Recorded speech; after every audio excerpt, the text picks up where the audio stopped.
Hi, Tracy.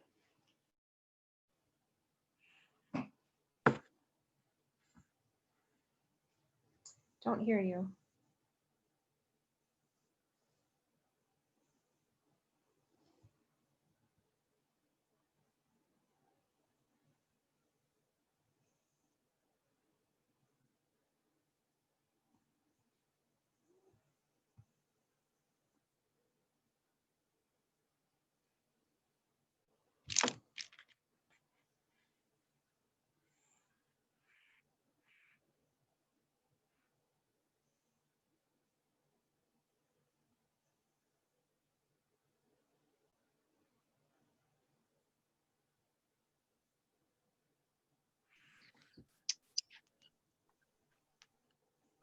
Now, do you hear me? Yes. Okay. Loud and clear. I was starting to get nervous. I'm like, it's 15 till. There's nobody on.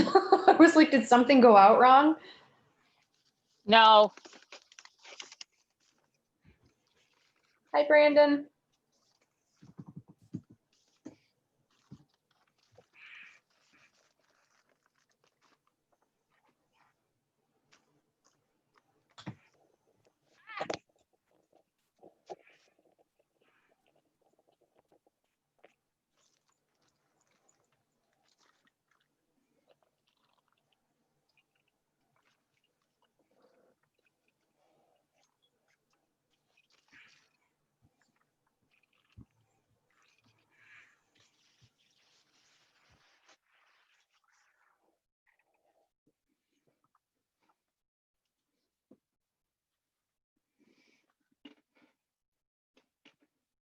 Had to get rid of the bottle of wine in the background.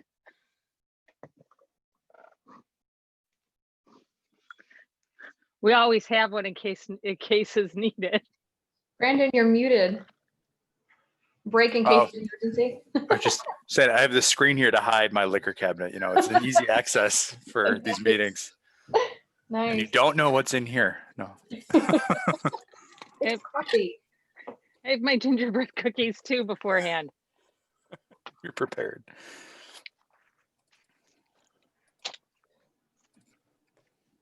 No, that bottle of wine is the big joke because I normally have it very much in view for when I Zoom with my boss. He's like, again, Tracy? I'm like, I go, you never know what's in here at work. So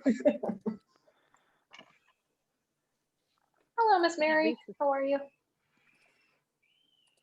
You're still muted. Muted. I am unmuted. There you go.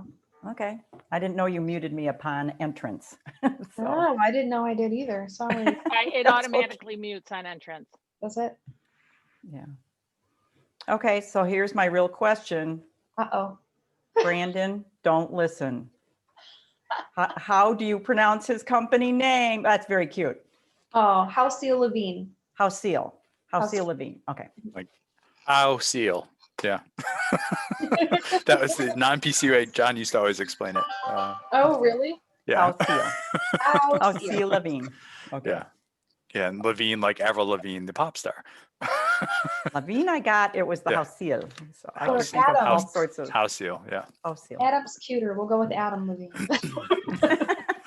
There you go. It's probably a more relevant reference at this time. Yeah, Brandon, come on, know your I'm audience. sorry. Forgot this wasn't circa 2000 and, you know. Yeah, Two. 19,050. Some of us knew who he was before he was on The Voice. Yeah. Some of us did. Some of us saw him in concert with my daughter, and she was like melting all over the place. I was like, Carmel, come on. Everybody's like, who's this Adam guy? I'm like, how do you not know who he is? He was up at Ravinia. Mhm. I saw him there too. Yeah. Were you at that concert? With the Maroon 5. Who was with him? Who else was with Mayor? him? Very possible. I was there, I don't know, probably 8 years ago, more than that. It's probably 10 years ago. Yeah. Yeah, I was funny. I was on the, believe it or not, here's my little know something about Mary's story. I was on the one of the Ravinia boards. Now I grew up there, and so I had my high school graduation on that pavilion stage, and Oh.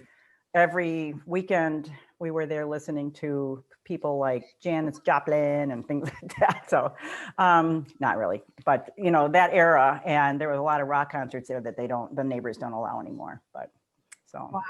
I love Ravinia. That's one of my favorite things to do in the summertime. yeah. So I was you grew up in the north and then you came slumming to the south? to the west. We're to the west. South to the west, south and Yeah, west. we're straight. When you think about it, it's Roosevelt straight west, pretty much. You know, it was more of a work location, and we did do community shopping in the western suburbs, and thought Glen Ellen was fantastic. So, you know, Tim's family's from Arlington Heights, so we did give that some consideration, northwest, but that was still too far from his work.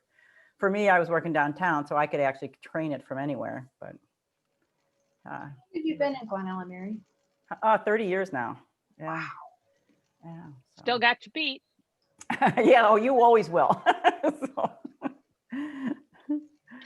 did you go make an offer? Born and bred and never left.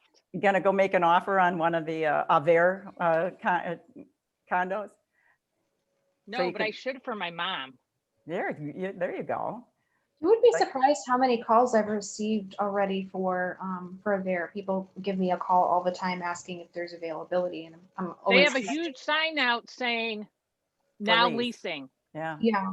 And Kelly gets commission, as we all know. So Oh, yeah, that's right. why they call you. No, well, they Can I figured get on the their village list? can get us connected. That's Barbara, I good. see you talking, but I can't hear you yet. She's not in yet. You might be talking to whoever's next to her. Yeah, she's not muted though. No, but it did said audio with a big X. So it wasn't quite ready for her. So who knows?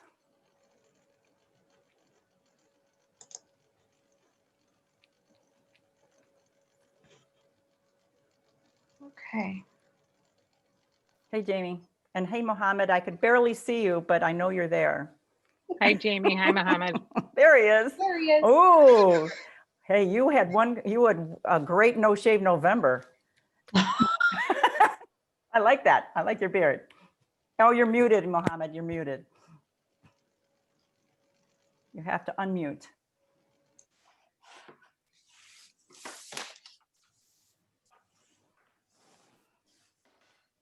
I hope we get some more people driving or joining. Otherwise, we're going to be short.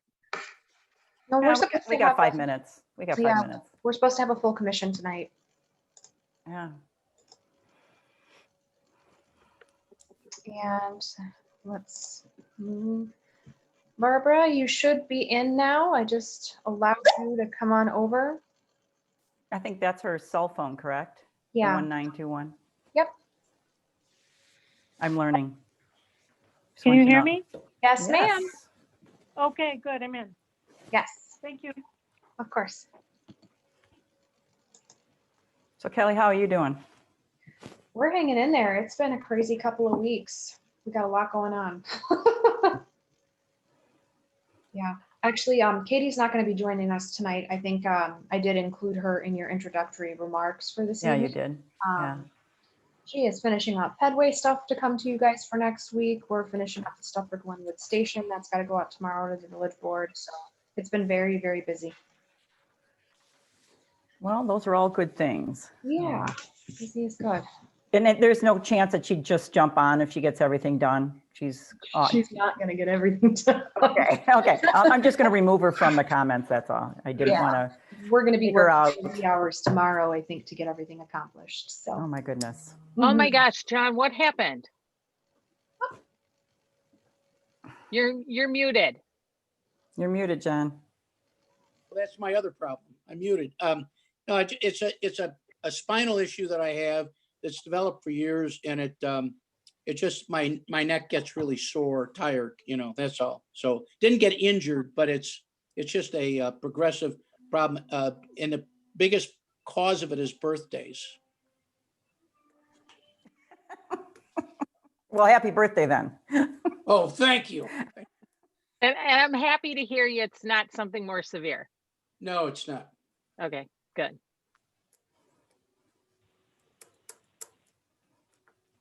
Oh, we do have a quorum of folks now, so that's good. And minutes to go.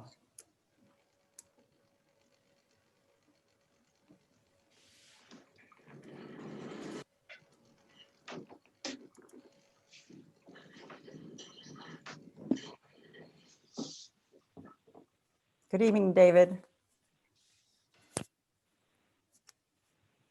You are muted, just in case you didn't know.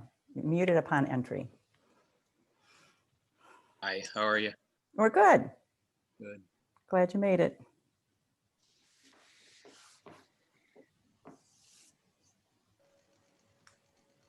All right, so we're short Angela and Lloyd, is that right? Anybody else? I see 6 of us, right? 1, 2, 3, 4, 5, 6. And as far as is Ms. Brown coming? Oh, yes, she is. And you know what? On a attendance list that I received, her name was not checked. Was that a late response that she will be there? It must have been. I must not have added it to it. We're supposed to have the full group tonight. Okay, I know you'd mentioned that, but she wasn't a no, but she wasn't a yes. So I was like, well, she's not here yet. So just an FYI. Maybe she's a maybe, you know.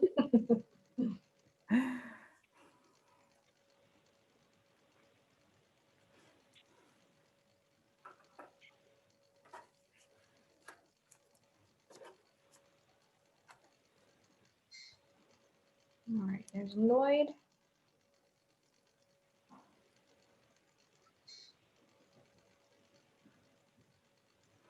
Good evening, John. Welcome. You're muted, John. Hey, you guys, how you doing? Hello, Mr. Houseal. I got How many times in your life did you think you're on mute in your life? Did you ever think you would hear? So, It's a regular occurrence now. I don't even ever think it. Oh, yeah. It's still not happening as far as in my brain. So. I can't wait till I forget that's ever got uttered. You know, on the other hand, I actually am so glad that we've got this vehicle to communicate and to It's stay phenomenal, in touch. right? Yeah. Yeah, I know a lot of people do complain because it's not the same as being in person, and I agree with that. But you know, my Thanksgiving dinner, we put up a monitor and had a Zoom call and for an hour and ate dinner. And my daughter, who's in the London area, who didn't come home, and son in Denver, joined us for dinner via Zoom. Yeah, it's crazy. We watched. My daughter graduated high school last spring, and we just set up a giant TV in the backyard and had like 4 of our best friends over. That was it, like all spaced in the backyard. And we watched the graduation, high school graduation with like 6 people in our backyard on a giant TV. So. I think that's the better way to go for a high school graduation anyway. Yeah, because you could like put it on mute and drink. It was actually pretty good. I was thinking those same thoughts. Rather than sitting in a hot auditorium. Yeah. So although I was just telling the group, I actually had my high school graduation on the pavilion at Ravinia. So that was a pretty cool place to have a high school graduation. That's very cool. Yeah, the people I feel the hardest, the most sorry for with this, the duration of the virtual stuff is kids in school. Yeah. It's tough.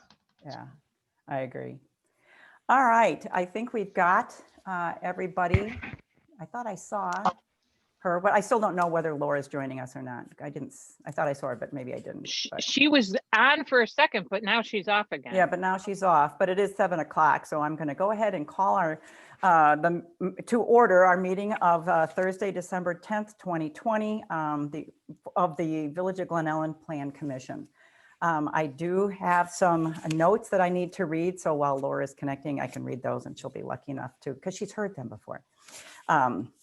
Anyway, for those of you who are attendees and that are listening and our petitioner, my name is Mary Locke and I'm the commission chair. This meeting will be conducted via a video conference through Zoom without a physically present quorum of the Plan Commission because of the disaster declaration related to COVID-19 and public health concerns affecting the Village of Glen Ellen. An in-person meeting at the Civic Center is not practical or prudent because of the disaster, and therefore the chairperson, the commissioners, the village staff, and members of the public will not be physically present at the Civic Center. The commissioners and staff participating in tonight's meeting are in different physical locations in accordance with social distancing guidelines. It is important that the public hearing scheduled for tonight be heard to continue critical village business, which will enable ongoing construction, development, protection of property values, and the promotion of the village's economic vitality.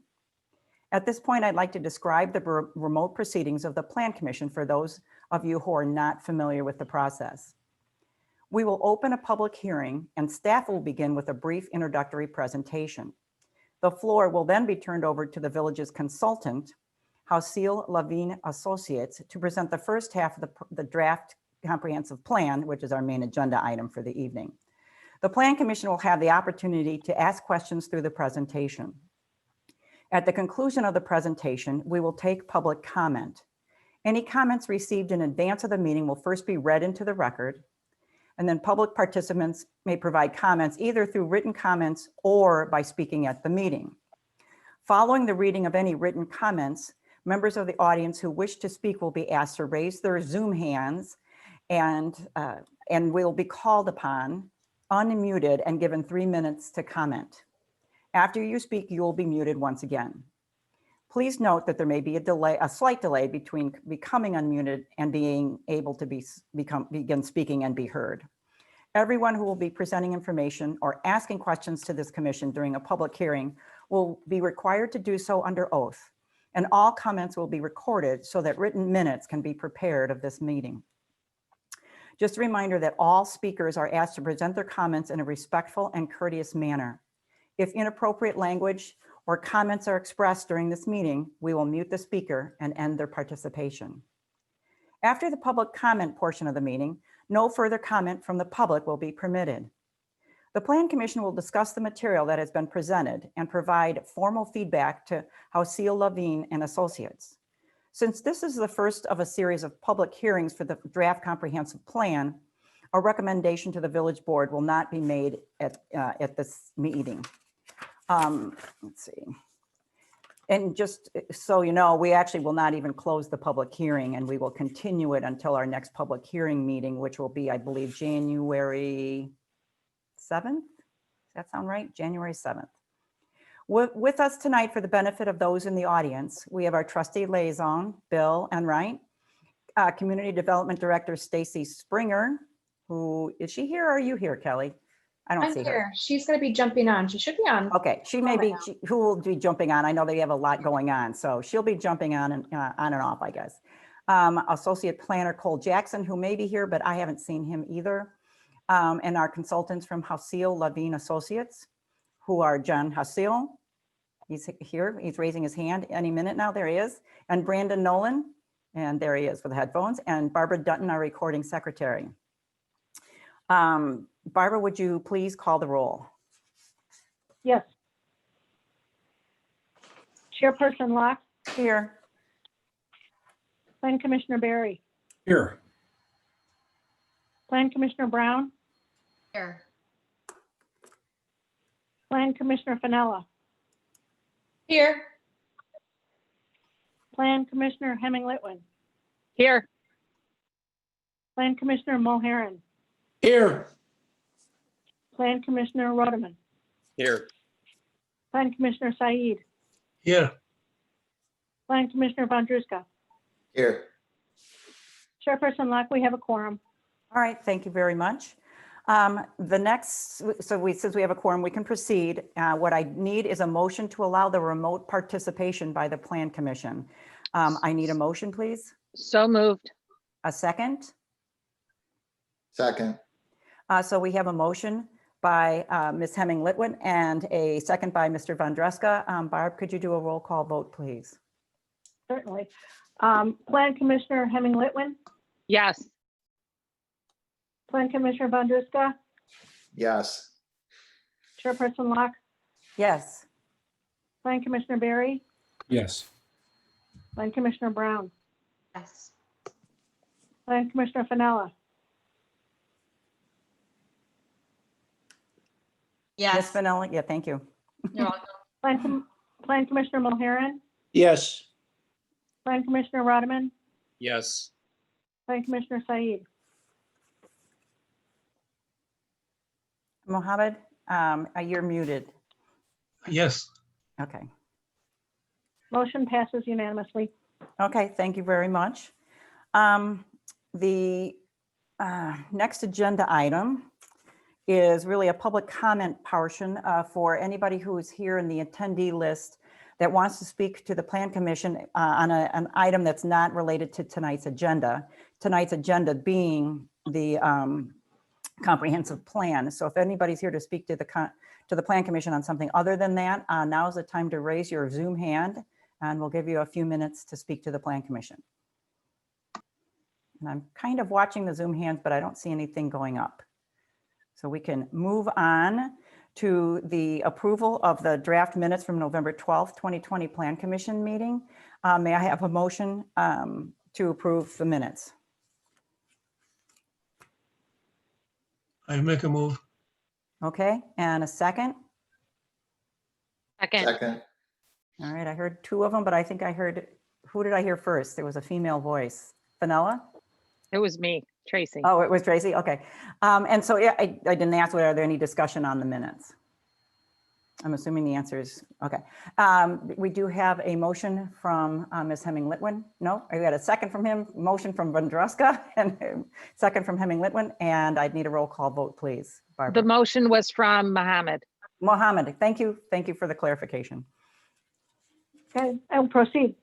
Plan Commissioner Said, Yes. Plan Commissioner Hemming-Litwin, Yes. Chairperson Locke, Yes, Plan Commissioner Barry, Yes. Plan Commissioner Brown, Yes. Plan Commissioner Fennella, Yes.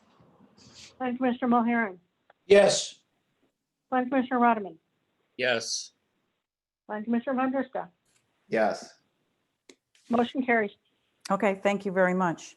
Our next agenda item is our main draw for the evening, and that's a public hearing to review the draft of the comprehensive plan. Tonight, we're planning on just reviewing the first 43 pages, if we get that far. And so what I need is to open a public hearing, please. So I need a motion to open the public hearing.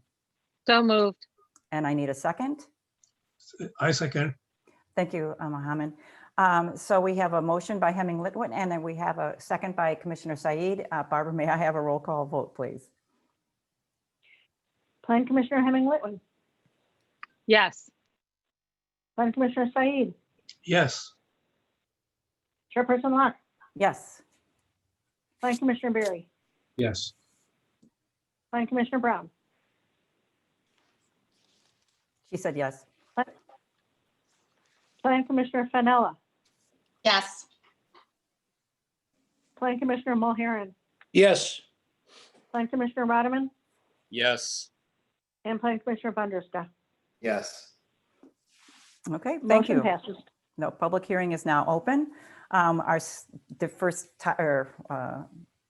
course of business is to introduce the staff, which I think Kelly Purvis is going to do the presentation. So you need to be sworn in. So Barbara, could you please swear in Kelly? Is there anybody else who's going to giving any parts of the presentation from the staff? From the staff, nobody else is going to be giving any parts of the presentation. Stacy might answer some questions, but it doesn't look like she's on just yet. So Okay. she might need to be sworn in a little bit later. Okay. I do see somebody called GE Administrative Department. Is that her? Oh, it might be. Let's see. Are you there, Stacy, so that you could get sworn in? Is that I'm Stacy? sorry, it's Mark Franz just listening in. Oh, hello, Oh, Mark. then- All right, thank you. We should Good throw evening, you everyone. back Thanks for into- being here. We'll just throw you on back into participants. Yeah. The reason you're under the radar, Mark, we don't know you're here. Yeah, exactly. Yeah, we exposed that. All right, go ahead, Busted, Barbara. totally busted. Yeah. All right, and I don't see anybody else who might be Stacy, so Okay. I think we can proceed, but I'll go ahead and be sworn in. Cole's on now, Kelly. Yes. Go ahead, Barb. Would you please state your name, your professional capacity, and your business address for the public record? Yes, my name is Kelly Purvis. I'm the planning manager here for the Village of Glen Ellen. The address for the village is 535 Duane Street. Do you swear to tell the truth, the whole truth, and nothing but the truth? Yes, I do. Thank you. Thank you. Okay, I'm Hi. going to share my screen here.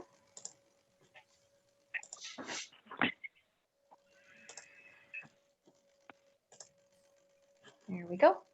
All right, thank you all so much for joining us tonight. Really do appreciate it. I'm going to just give a little bit of a brief introduction about the draft comprehensive plan, kind of what we've done so far, and then I'm going to hand it over to Houseal, Lavigne and Associates, our consultants for the comp plan. They've really done a lot of the heavy lifting on this, and they're going to spend, as Chairperson Locke mentioned, we're going to spend some time going through the first kind of half of the document here in a little bit more detail than we did for the Zoom open house meetings, if any of you attended those. So to start off, the village has actually had 3 comprehensive plans. The first was adopted in 1971, the second in 1986, and the third comp plan, which is our current comp plan, was adopted in 2001. Oops, sorry. There we go.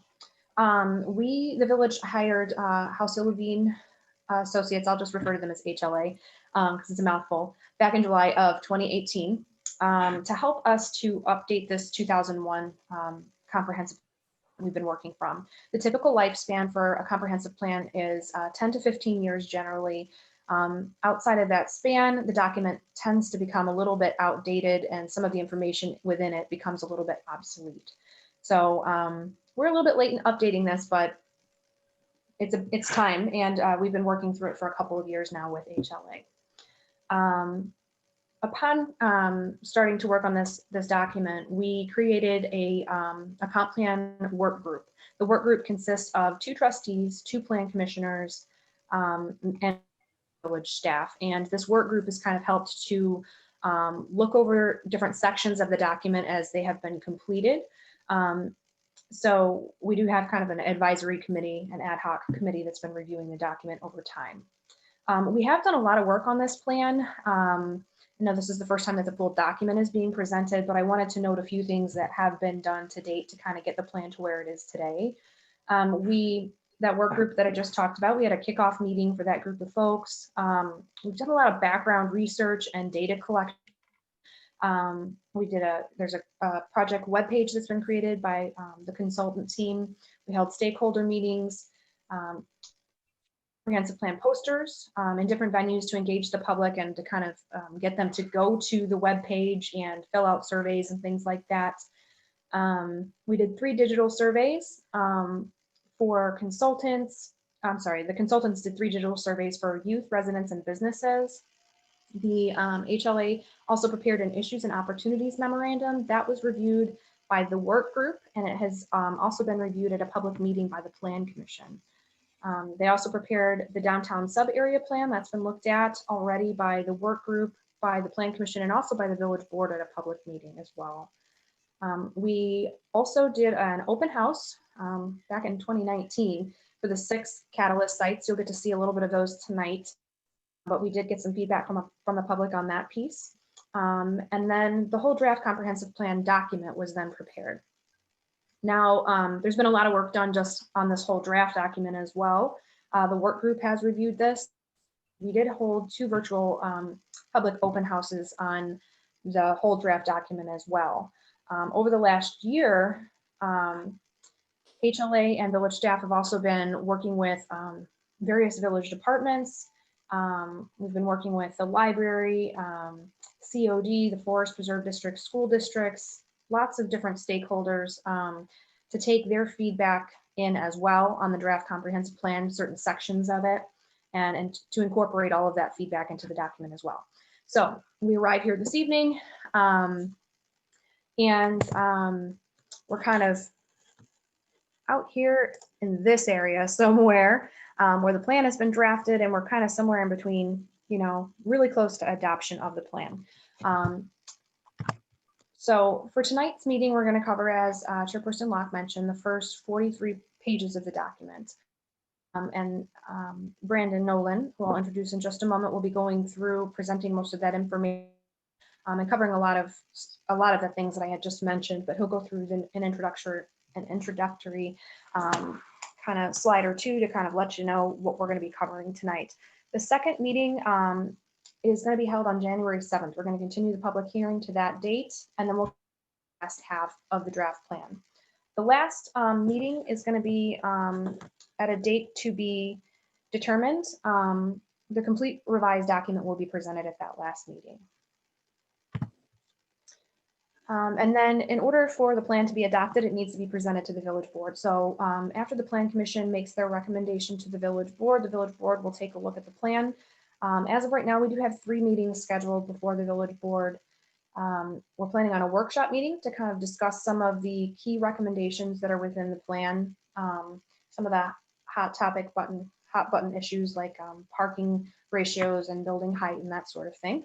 And then a revised document will be presented to the village board at the second meeting, and then we have an optional meeting just in case we need it. There's a lot of revisions that needed to be done. Without further ado, I do want to introduce Houseal, Lavigne and Associates. I've been working really closely with Brandon Nolan on this project. As I mentioned, they have been doing a lot of the heavy lifting on this, and they've done a ton of work. They are experts in the field of planning. They've done hundreds of plans, and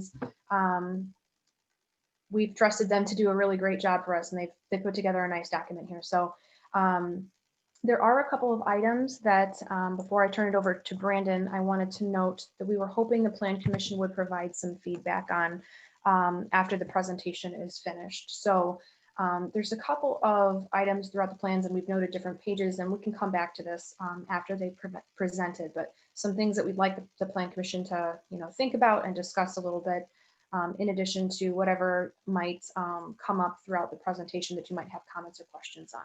Okay, so without further ado, I am going to stop sharing my screen, and I'm going to hand over the presentation floor to Brandon Nolan.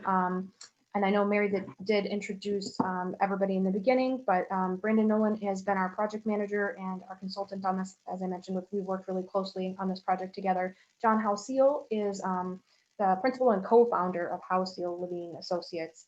And he's certainly an expert on all matters planning. So we're glad to have him with us tonight as well.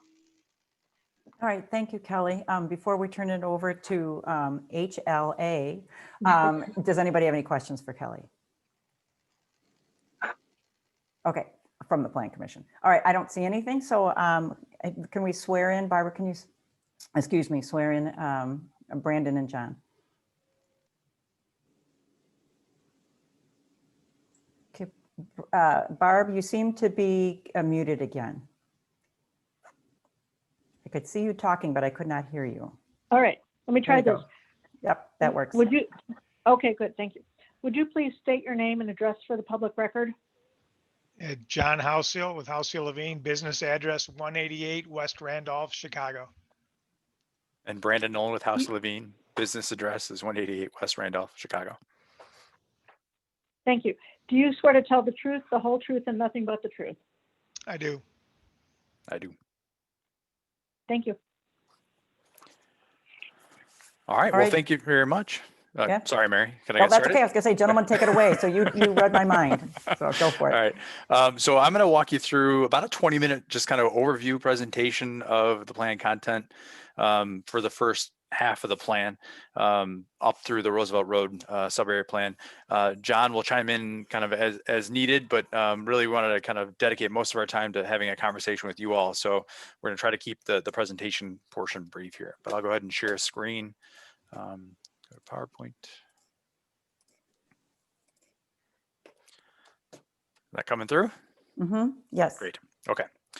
So as Kelly said, we're really, we're in the adoption phase of this process. Obviously, we need to go through appropriate public hearings and meetings to get the document adopted. But there's been a lot of work that's gone into this process, from public engagement, going back and forth with staff, researching things. We presented parts of this document to this group, seems like decades ago for the downtown component. So we've already gotten kind of an initial round of feedback from several entities going through. So we really do hope the document you're viewing tonight, you can see that work has gone into making it the plan that Glen Ellen needs. This is just kind of an overview of what's in the plan. Really, again, we're going to get through most of up to chapter 4. There is a small component for Stacy's Corners that we won't get into for this presentation tonight, but otherwise we're going to go over the introduction, the land use plan, including the residential and commercial areas frameworks, and then go into the downtown and Roosevelt Road corridor sub-area plans.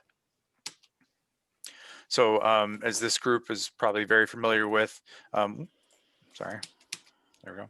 Our jurisdiction for this plan really includes not just the village boundaries, but also the extraterritorial jurisdiction for the village. And it's a fancy word for saying kind of areas outside of village boundaries within 1.5 miles that aren't otherwise in other communities. So we know you've got agreements with adjacent communities. So this map here in the lower left is showing the village boundaries as they currently stand in dark green, and then light green being unincorporated areas of DuPage County that the plan provides policy direction for. And the future land use plan you're seeing on the right here really is kind of the core component of the comprehensive plan that everything else pulls from. So we're about to get into talking about residential and commercial areas policies in more detail. Those are broken out based on these initial categories, and we've identified kind of a future land use designation for every single parcel and block in the village. So this becomes a kind of a core component. The kind of inventory or the land use categories that are within the future land use plan include traditional residential, your solid residential neighborhoods, single family attached, that's townhomes, row homes, multifamily, your more intense housing development, neighborhood commercial, so local serving, residentially kind of scaled appropriate development, corridor commercial, really mostly speaking to what's on Roosevelt Road, and then some pockets elsewhere in the village, mixed use, really speaking to the downtown for the most part, office development scattered throughout town, mostly on Roosevelt Road and surrounding the downtown, and especially related to medical uses. Public and semi-public, you're seeing the village hall here. Looking at institutional uses, whether it be government or kind of government partners like the schools, for example, throughout the village. Your parks and open space, light industrial, recognizing you do have a small pocket of light industrial development within the village. Utility and transportation, really your utility corridors. And then parking. You do have parcels where their sole purpose is parking, specifically within the downtown. So with the land use framework providing that kind of overarching guidance, we have some more detail that's provided within the residential areas framework. And some key policy directions, including this, are looking at context sensitive infill. So that's making sure that as new development happens, we're really respecting the character and the intensity of existing neighborhoods. We recognize the fact that, as a built out community, there's only so many opportunities for development to happen. So whatever does happen needs to be done well. Looking at encouraging housing diversity. So also, because you're built out community, whatever opportunities you have to provide housing for a broader spectrum of population, the input we've gotten from community engagement and from the working group is that there needs to be an emphasis on better or increased housing diversity. So looking beyond just traditional single family development and looking at how we can accommodate people who want to age in place, your seniors, people who want to maybe start out in the community. And right now it's hard for a younger family or young professionals to get a foothold in the village, and looking at housing opportunities to provide that option. And attainable housing, looking at folks that work in the village and trying to provide opportunities for them to actually work and live in the village. A lot of that will center on looking at housing options in the downtown, which is a key asset in the community, and also looking at, as we spoke about, context sensitive infill, looking at historic neighborhoods. And also in addition to the carrot that might come with certain incentives or allowing for things in your zoning to occur, also looking at the stick in the code enforcement and what can be done to really move the needle across the board in the village. So this is the map that goes with that chapter and those policies. And so we've identified, in working hand in hand with staff, several key kind of opportunity sites for infill, where we were providing guidance on the type of development that currently exists and also the desired development that we want to see happen. Again, looking at those limited options for infill development occur, it really is important that every single one of these opportunities, there's careful guidance for those. And you can see we're also highlighting in some of those kind of smaller opportunities, those purple parcels on the map are basically infill sites where we want to see development happen, but also be very similar to what's surrounding them. And I should note, like policies like missing middle, so providing greater housing variety, not just between single family traditional development and then the big multifamily building. Kind of, there's a lot of room in between, and that's a key concept that the plan advances in terms of providing for more attainable housing. The commercial areas framework kind of makes up the balance then in terms of level of detail in the land use plan. And here we're talking about providing guidance for what future neighborhood centers should look like. And as we're looking at infill opportunities, looking at opportunities to also provide some additional retail and services for local residents. Looking at kind of how do we improve your commercial corridors. A lot of that's going to be handled in detail within the Roosevelt Road corridor, we'll get into in a minute, as well as looking at the downtown. Looking at office and annexation opportunities, and looking at how we can improve the light industrial area around Hill Avenue. And here again on the map, the kind of complement to those policies is highlighting where those places actually exist in the village and where we want to encourage some of that infill to happen. So the Stacey's Corner area becoming a key node, not that it already isn't, but looking at how we can improve and enhance that neighborhood kind of district for the surrounding residents. Looking at how we can enhance the downtown, key opportunity sites within the Roosevelt Road corridor, especially for kind of creating some office, kind of recognizable office districts. And then also your annexation areas like up along North Avenue and then down at Butterfield Road, and how those areas can be strengthened to provide access to goods and services beyond kind of the central kind of access that Roosevelt provides. So now we get into the downtown framework. So the downtown, Roosevelt Road, and Stacey's Corners all get kind of a next level of detail within the comprehensive plan that shows how those village-wide policies apply at kind of the district scale. So a lot of this is folding in current or ongoing initiatives as well. So trying to recognize the momentum that's happening with your streetscape improvements, looking at key intersections and the role those can play in placemaking and improving the downtown. Looking at parking, we got areas here where you can see the dashed purple lines. Those are activating alley spaces to be more pedestrian friendly and provide kind of second streets for residents to walk on that aren't necessarily key thoroughfares as well. And then you can see sites highlighted like the fire station site, the intersection at Duane and Forest, where we're going to be providing more detailed concepts for what we're calling catalyst sites. And so those are development concepts that we think, if done correctly, could really catalyze and make sure and activate, I guess, surrounding parcels. So future development, they catalyze future investment in the downtown. And we'll get to those kind of at the end of this section. Obviously, part of looking at the downtown is looking at your zoning and height regulations are a big part of that as well. So as part of the planning work we did look at your zoning ordinances and looking at the pluses and minuses of having the kind of current setup you have with the C5A and C5B districts, recognizing that compared to a lot of downtowns, your zoning actually has less height and lower intensity at its core compared to others. So you're kind of the opposite of a lot of kind of peer communities and what that means for community character. Ultimately, in evaluating kind of what we want to see happen in the downtown, we are recommending revisiting your height allowances for that core of the downtown, still maintaining a good sense of enclosure and providing for kind of a quality environment for pedestrians, but recognizing that the current height maximum really does limit the ability to accommodate modern commercial development. A lot of development these days, the first floor is 15 feet or bigger to accommodate modern retail demands, and your historic core with the current height limitations really limit that from happening. So we've done several analyses and provide recommendations and direction on that within the plan for the downtown. Another key asset is College Ridge DuPage. Here we're highlighting a recommendation to establish some kind of shuttle bus that connects the downtown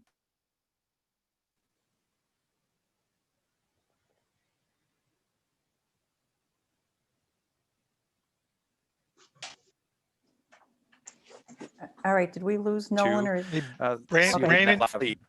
Brandon, can Did you I repeat freeze? that? You froze up for a little bit there, buddy. Oh, I'm sorry. What did you last hear? About Just the when you- shuttle you- bus to the yeah. College of DuPage. Okay, sorry about that. So the shuttle bus becomes a way of potentially tapping into a base of consumers or residents for the downtown. So imagine a situation where you've got people that can live in the downtown and leverage that great environment you already have, and then the shuttle bus connects them directly to COD or vice versa. So it's really, you've got 27,000 students and staff that really could be better connected to downtown and leveraged as an asset.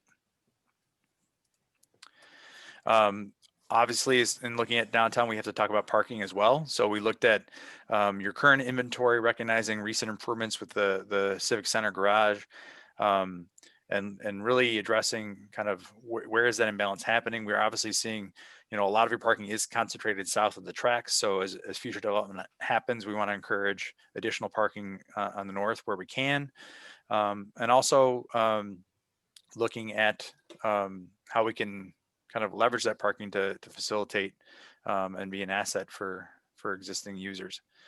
We did also look at parking ratios, and I think that was one of the questions that Kelly wanted to get into is kind of the recommendation is really evaluating your multifamily parking ratios to be more in line with other peer communities, kind of at the national standard. When you've got downtowns with access to transit, you can really look at reducing that. And I think we're recommending 1.27 spaces per unit as a more kind of easy to apply general standard rather than relying on a more complicated formula that ends up probably over parking what you have for new residential development downtown.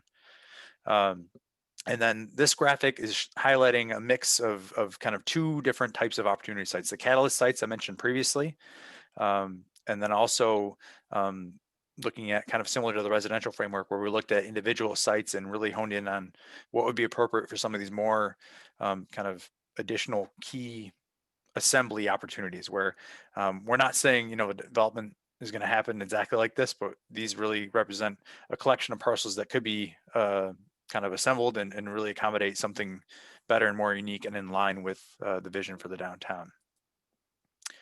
So we do have 3 of those catalyst sites within the downtown. The first one we're showing here is at Duane and Lorraine. And so on the right-hand side of this image, which would be east, we're looking at the parking lot for the Duane and Lorraine, is the village-owned parking lot. Part of that is being repurposed and taken over by a parking deck. And then we're showing kind of a concept that shows really, you could easily envision this as senior housing, but really recognizes the potential that site possesses to really have a higher and better use. Right now, it's a mix of kind of outdoor storage, vacant or very neglected single family home, and then parking. And this site's a great example of an opportunity site that we can leverage to provide that housing diversity that we spoke to earlier. All the catalyst sites, I should note, that will be rendered more in line with this one you're seeing here. We're waiting to render the other sites until we can get a little bit farther down the line, but we've worked with staff to have some revisions into some of those sites. And so you're seeing kind of the public hearing draft, but they will all look to kind of more polished like this one does that you're seeing here. And this is the Pennsylvania and Maine site. The fire station site is how it's been commonly referred to, but recognizing that corner really does hold great potential for accommodating new investment in the downtown. I want to note that any redevelopment here would be kind of able and willing property owners, including the volunteer fire company, and coordinate with them to look at where additional sites and services could be provided. But that corner is kind of a key linchpin in seeing that whole block redeveloped. So we're showing a mixed use concept with a kind of wraparound a parking deck and really providing a new anchor on the north end of the downtown. And then the third site at Duane and Forest, we're showing kind of, again, if you remember your new train station coming in, Forest becomes a really key kind of north-south access for pedestrians. And that becomes kind of a base for retail to draw from. So we're showing here a mixed use concept on the east of Forest, going up 4 stories total along Forest and only 3 along Duane.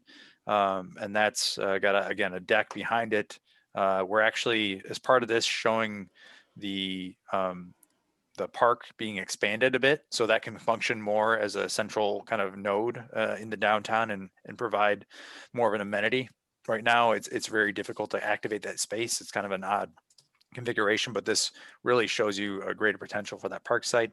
And then also showing a mix of commercial and office on the west side of Forest that can kind of draw from the recent investment in the Civic Center parking deck, and also kind of benefit from proximity to the incubator and other amenities in the downtown. And then the last component of the plan we'll go through tonight is the Roosevelt Road corridor. This is the second of the 3 sub areas. So we provide a framework like this for all 3 sections of the corridor, going from the west to the east as we go through these slides. And so here we're looking at the kind of western edge of the village, really highlighting opportunities for reinvestment and repositioning some key sites along the corridor. We're showing here those sites are highlighted kind of with a hatch. Should note, and I think this is also part of the staff's questions for after we wrap up the presentation, is Haggerty, for example. Obviously, we want to see an auto dealership expand if we can and maintain that as an asset along the corridor. If there isn't a desire to see that happen from the ownership, or if it just doesn't happen because of the market, we think that site would also have great potential as a multifamily or single family attached site that could really, again, benefit from proximity to the corridor and diversify the housing in the village. The framework also identifies opportunities for improving the kind of pedestrian realm, and really one of the themes of this whole framework is how do we give Roosevelt Road the treatment it needs to be a better front door for the village. Right now, there's parts of this corridor that just aren't attractive. They're missing landscaping. It's kind of a sea of parking. What are those small improvements we can make to make this a better front door for the village? Because it's tens of thousands of people coming through the community on a daily basis, and this is for the most part what they see. So looking at kind of those smaller improvements we can make, either through corner lot landscaping and parking landscaping or pedestrian realm improvements to make that happen. We're also showing some alley reconfigurations here to try to facilitate repositioning of larger sites. So an example would be site 2 here, where we're showing kind of the alley continuing behind it and allowing for larger scale development to happen between those 2 sites. And then we've got 3 catalyst sites for this corridor as well that we'll get into, and I think they're highlighted on the next map actually. So here, those catalyst sites I spoke to are what we're calling Exmoor, which would be kind of straddling your current Exmoor Avenue, the hotel sites, and then also at Nicole Way in Pershing, kind of an outmoded office complex that when we were doing existing additions, I believe was 50% vacant. So kind of hinting at the need to rethink some of the uses along the corridor. And again, in keeping with some of the other themes, providing alley and pedestrian access improvements, improving landscaping, improving kind of non-auto infrastructure in terms of bike lanes and connections, excuse me, east-west in the corridor. And then this is the last segment. Really, again, your far eastern kind of gateway into the village. Kind of a key element here is looking at realigning Surrey Drive, recognizing that has the potential to kind of break up a really kind of a mega block from a pedestrian standpoint, and also serve as kind of a local focus for activity moving forward. And I think we got catalyst sites, and then we'll wrap up. Park and Roosevelt. So this is the would be the north west corner of Park and Roosevelt here. and the Fannie Mae site and adjacent properties. And we're showing kind of a consolidation and repositioning of those sites to really accommodate modern commercial development and also improve the frontage. So it's a more attractive corridor. This is really one of those parts of the corridor that's pretty lacking in amenities. We're showing a through alley connection that would connect the current alley on the west through to Park. And also as redevelopment happens, using part of the frontage along Park to accommodate a turn lane. Because right now, southbound traffic really bottlenecks because there isn't a dedicated right turn lane. So this would provide that and it could be accommodated as redevelopment occurs. The second catalyst site along Roosevelt is Exmoor. So Exmoor would be more or less where the center of this concept is, where you see kind of the central, it'd be north-south parking. Should note that north is kind of on the bottom of this image. And here we're repositioning some vacant or underutilized sites, really looking to provide for commercial development that's in line with some of the reinvestment that's already been happening. Where you've got the CVS just to the west, or sorry, east. At Nicole Way. So kind of mimicking some of those improvements, as well as I think it's the development that has the Starbucks in it immediately to the east of this. So really kind of continuing investment that's already happening there and leveraging that right of way where Exmoor is as kind of a central access. And you can see we're providing kind of extra wide areas where you can really activate them in the future for outdoor dining and outdoor space for pedestrians and really leverage those as an amenity for future commercial development. And I should note, there's no reason that a hotel couldn't be part of this configuration in the future, but looking at trying to provide for a high quality, kind of repositioned property within the corridor. And then last but not least, actually the biggest of our catalyst sites, again, north is to the bottom of this image. We're looking at the intersection at Nicole Way and Roosevelt, where you've got some existing new retail, and we're repositioning the frontage to have some more modern office and commercial development. And then the south end of the site, we're looking at some kind of courtyard multifamily proposals that, again, show the potential that the corridor has to help diversify housing for the village. So with that, I believe that takes us to page 43 of the plan, and I'll stop screen share and we can have some Q&A. All right, well, thank you, Brandon. So the Q&A for the plan commissioners at this point, do you have questions for our consultants? I have lots of questions. All right, then why don't you start with one of them? Okay, my first question is, what surprised you the most, or what was the community opinion that you found to be the most surprising when you were kind of starting this process and getting all the input from the members of the village and all of the different stakeholders? From my perspective, to be honest, one of the surprising things was how much participation we got with the surveys. We actually got a really good return rate. Over 1,700 for a community your size is astounding. So in looking at peer communities that we worked with, that's of your size, that's the most, I think, return we've seen. Usually we don't get that kind of return unless we're working with a town of hundreds of thousands of people. So that was a good surprise to get. But also in looking at that kind of unfiltered survey results, the emphasis on, I think, more attainable housing was actually something that I thought was surprising. Usually in a more built out community like this, we don't see that as a priority. And so that did come out in the survey results, in my perspective. Yeah. The first part isn't surprising. We're in a community group. We tend to, but it's interesting that affordable housing was what stuck out the most to you. Mary, are we going to go through all of the different discussion items one by one that the staff asked us to look at? We could do it in multiple ways. I really wanted to get questions first. If you want to go through the items, we can. Let's go with general questions first, though, because if there's anything about the plan that you had questions about first, I mean, and any questions you have that can be related to these 8 items also. I don't know if you guys have the 8 items from the staff report in front of you. 10 items, excuse me, the 10 items. go ahead and ask them. I mean, because that's one of my questions is related to one of these items. So I would rather than going through them, I wouldn't mind having a little more random discussion here. Okay. So that other things can come up too, because I don't want to just limit our discussion to these 10 items from the staff report. So can I ask a follow-up to Angela's question, second question? Sure. Brandon, when people were talking about affordable housing, are we talking about something more inexpensive for people that are empty nesters and looking to move on? Or are we talking about people that starter housing? When you say affordable, what are we talking about? You use the word attainable, Brandon, I use it. so. Yeah, I use the phrase attainable, and that was a phrase that the working group really had found appealing in going through the plan as well.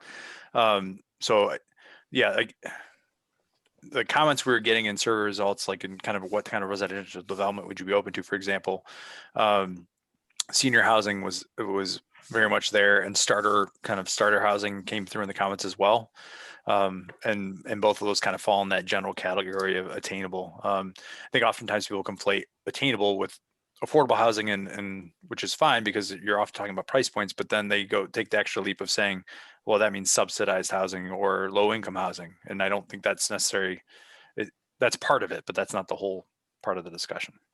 And I think to your question, I think it pretty much equally pertain to both. Younger people who want to have a foothold in the community because it's where they want to choose to live and sort of grow there, going from one product to another product. And then other people who have spent their life there when they are looking for a different product toward the end of raising a family and want something smaller, they want that affordable housing option as well. So I think it's the complete range of spectrum and affordability for all of those.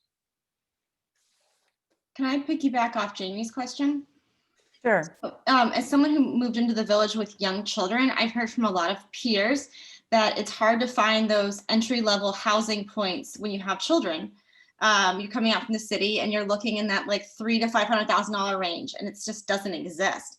So what can we do as a village aside from just the multifamily angle? Because a lot of these families are coming out and they do want a yard and they want a small single-family home, and they go to Winfield, they go to South Naperville, they find other places, but people want to come back here because they're from here and their families are here. So is there anything we can do with our single family housing stock to somehow incentivize that kind of, that little tiny starter house that we just don't really have a lot of? I mean, you're right. I mean, the land economics, the market's not there for single family that's kind of affordable in that range in Glen Ellen because proximity to downtown Chicago, all the great amenities you have, there's a lot going for the village that is driven that in that direction.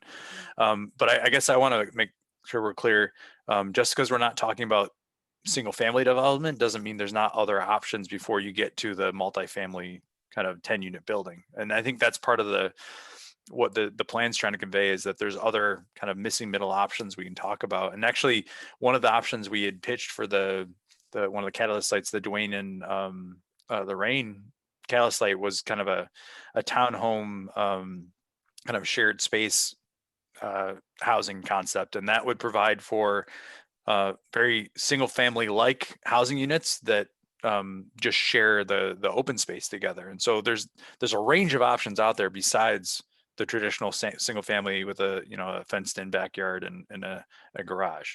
And that's where I think there needs to be some discussion and maybe thinking differently a bit. Yeah, Commissioner Fenella, to your point, it's when people think of affordable housing or attainable housing, single family attached or multifamily is what people tend to gravitate toward in terms of developing new stuff to bring to the market, but it doesn't accommodate families as well, or doesn't have a yard or a place for a dog to run around. And people who make less income want those things as well. So there are strategies out there to try to do a better job of maintaining your smaller, more modest housing stock. But in a hot market where land values often exceed the value of the development on the land, i.e. a nice lot, but a little bitty older house, tear down or major additions are a big profit motive. And it's hard to combat a really attractive and desirable community with land economics. It's a tough thing to do without subsidy. It's a tough thing to do. Let me, if I could, sorry, if I could interject for just one quick second, because something that we have talked about a little bit as staff is how we might take a look at the zoning code to better maintain some of those smaller, like you just mentioned, those smaller sort of older homes. And there's a number of ways in which our zoning code right now makes things non-conforming over time. If you don't have sort of that lot width, that 66-foot wide lot width, you know, if you've got a 50-foot wide lot, you're now non-conforming. And there's a bunch of things that you can't do to even maintain your property. You change anything structurally and you got to come in for a variation. So we've talked about as staff potentially looking at some changes to the zoning code that would make it easier for those smaller, older lots to be more easily maintained without having to go through processes, for example. Yeah, that's actually an excellent point worth sort of emphasizing. We write a lot of zoning ordinances, and if you put up hurdles for non-conforming properties, either lots or structures, non-conformities by policy are intended to over time disappear because people bring properties into conformance. So by the very definition, non-conformities make it harder to reinvest in non-conformities. And after a while, people say like, man, I can't even maintain that as a small lot anymore. So I might as well build a bigger home, or I might as well consolidate with the adjacent property. And over time, non-conformities tend to go away. And if nonconformities are the ones that are providing something that is now desirable, you need to find a way, even if it's administrative relief and not a public hearing, to allow reinvestment so those nonconforming smaller things can be maintained over time. If not, they will go away. That's an excellent, Kelly brings up an excellent point.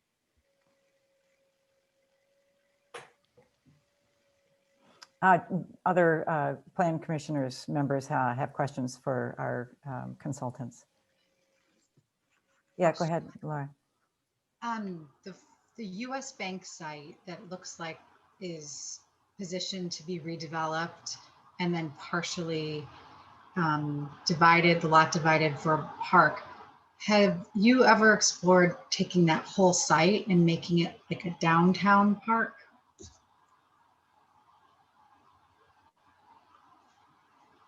So the US Bank and the park and just making it one large park? Yeah. I mean, I think the task we were charged with was identifying a concept and showing how property can be redeveloped within the market. We're really trying to advance like this is what the village is okay with supporting, and trying to message to investors that we want to see reinvestment on some of these underutilized, really auto-oriented sites that are kind of outmoded at this point.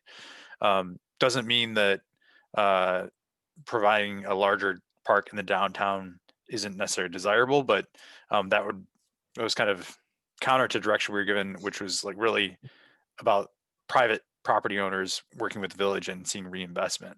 Sure. Okay. Thanks. Go ahead. An important thing to note is when you do planning, we have to be really careful about designating an area as open space for a park if it's privately held now, because what you're basically saying is the plan, you know, over the next 10 to 15 years, the village would like to see your property as common open space. And if I own that property, I'm going to be like, that's fine, pay me for my property, because you've basically denied me from doing anything with it. If it's going to be a park, that's fine, buy it from me. So whenever a village or either plans for or wants to zone something as open space, they have to compensate the property owner because they've denied them any reasonable use of their property. So we have to be real careful, and we've designated areas for parks before. You know, Oak Brook is one, for example, but only they had a big piece of property McDonald's campus owned, and we designated it for townhomes. And everybody said, well, it's been a park for forever. We're like, yeah, at the good graces of McDonald's Corporation, but they're leaving and they're going to bring it to market, and it's privately held. If you want it to be a park, you have to pay for it. Well, they went out to referendum, got a referendum for $22 million and bought it from McDonald's. And now it's a park. Then you could plan it for a park, but you got to pay for it if you're going to make it a park. That's the challenge. Thanks. I do want to just note that as part, really quickly, as part of that concept, it is noted in sort of the text off to the side, the village does want to partner with whoever decides to develop that piece of property down the road. We do want to see some expansion of that park over there, or some connections or some amenities that kind of interact with Prairie Path adjacent to the site. Great, thanks. Laura, Go ahead. could we, I know Laura and I have kids about the same age. And so one thing that I pointed out to staff when I had a phone call with them earlier this week was just there is no playground in downtown Glen Ellen at all. We have nothing close by to walk to. It's all when you have small children, it's a distance. So I don't know if we necessarily need to expand the park to take over the whole site, but if we could partner with the park district to put like a little tot lot in the existing park, and then you walk to town, you're waiting for a table for dinner, or you're getting coffee, you're meeting a friend, you can run the kids over. It's something that would, as a parent, add a lot to downtown Glen Ellen. Laura, do you agree? I absolutely agree. I think it would become more of a destination. You'd get more foot traffic in downtown Glen Ellen because there is another destination for families, especially. And being right off the Prairie Path, kind of can pop off and they can run around for a second. So. And that's a great point. Right now, the configuration of that park, even with the space it has, is really awkward. Like it's kind of naturalized, and there's meandering paths. It's not, if for a downtown park, usually you're more careful about how you're using that space. So if we're accommodating an expansion of that park within this concept, if you reprogram that whole space, there's definitely room for some kind of amenity like that, but not how it's currently configured. So I think that would definitely be obviously coordination with partners on that. But the site itself, even as it's currently built out, could even accommodate that amenity if it was kind of done differently. And it's just not an efficient site right now. I think it's a great idea. I have a question about that site. A couple places you mentioned the pedestrian underground pass, underground at Forest. What's this? I mean, I was unaware of, is there anything in the works in terms of a federal grant or anything to do that? There is. We have funding, and we are expecting that project to be underway in 2024. Good. Yes. It's funny, the railroad company is actually a good source of grants to do that. We worked on a downtown plan in Winfield, probably going back 10 or 11 years. And the railroad company actually paid for a real nice underpass below the railroad in the downtown because it was advantageous to them. Not only did the village love it, but and I was at a meeting where they said, we'll pay for half of it. And it was still a considerable amount of money. And the village was split on whether or not they could even come up with the matching whatever millions to pay for the other half of it. And the railroad guy in the audience finally just stood up and he said, point of order, can I speak? And they're like, yeah, go ahead. He goes, we'll pay for the whole thing. Right at the meeting, and the railroad company paid for the whole thing. So, no promises here. Yeah, so we want him to represent Glen Ellen. Yeah, do you have that guy's name? Yeah. But they do like those below grade pedestrian. It helps the railroad out so much. They love those. So it's a liability thing. I'm sure it's a safety thing. While we're on the same parcel, one of the questions did talk about the appropriateness of the building height for this lot. Does anybody have some thoughts on that? And I noticed that it felt to me like the question was really geared to the eastmost building at the 4 stories, but I'd also like to open it up to the west building, which why would you not expand that to 4 stories? That was my real question for that lot, that particular lot, rather than limiting it to or proposing a 2-story building. Brandon, can you show that while we're talking about it, just to provide the visual reference for people? Yeah, let me get back to that page 1 second, or that slide, and then I'll share One thing screen. I would like to note while Brandon is pulling that up is that to add more to that space, we would certainly need to figure something out with the parking, because it's underparked as it is. Okay, and so that is a determining factor, and that's one of the determining factors. Yeah, because you're there. looking at those parcels being in the C5B district. So yeah, they have the potential to be up to 55 feet in height, and if you've got structured parking or parking in the rear, it could be up to 60 feet. Could be a substantial building, but the difficulty is providing the correct amount of parking for the uses. So Laura and Angela would have to give up their park, and then I could get the parking for that? Right. Okay, got it. So are you talking parking for residents or parking just in general? In general, on both parts of the property. Right. So one of the changes we made to this concept, we're actually having the parking garage occupy more of that first floor. So in this concept, and again, we're going, this is the kind of version 2.0 and we got a 3.0 coming for the final. But these awnings on the right-hand side, on the kind of, I guess that'd be the south side of the building. Those are actually just covering kind of parking stalls. There's no commercial frontage there. And that was to make this concept work more. So that's a consideration. I mean, you could go up and then you'd have to add up more parking, and parking decks are expensive. So, I mean, it's part of the consideration. One of the other concepts we had for this earlier on that this group saw, I believe, had a surface lot. And that was to keep the cost lower, and try to accommodate a little bit different type of development. So we did kind of rearrange things based on our last conversation, including expanding that park. That was another ask, I believe, of this group, if I'm not mistaken, is trying to find more room for open space in the downtown. And it's kind of hidden behind the parking structure edge here, but that park was increased by, I want to say, 30%. So. So For the infill question, sites, parking is almost always the limiting determinant on, it's not maximum allowed height or maximum density or maximum FAR or lot coverage. It is typically ultimately comes down to, can you park it or not? And that tends to drive more often than not the intensity or the height or the number of units. so the question related to the height of the east building, is that related to how much parking that you would need, or just the cost to develop the parking structure? Yeah, So- yes. Both? It's kind of both. Yeah. It's both, yeah. We have been having some conversations about this particular site. And, there might be some folks who are interested in proposing something that might be 5 stories here. And the Catalyst site, as you can see, shows, 3 stories for a portion of the building and 4 stories for the other portion of the building.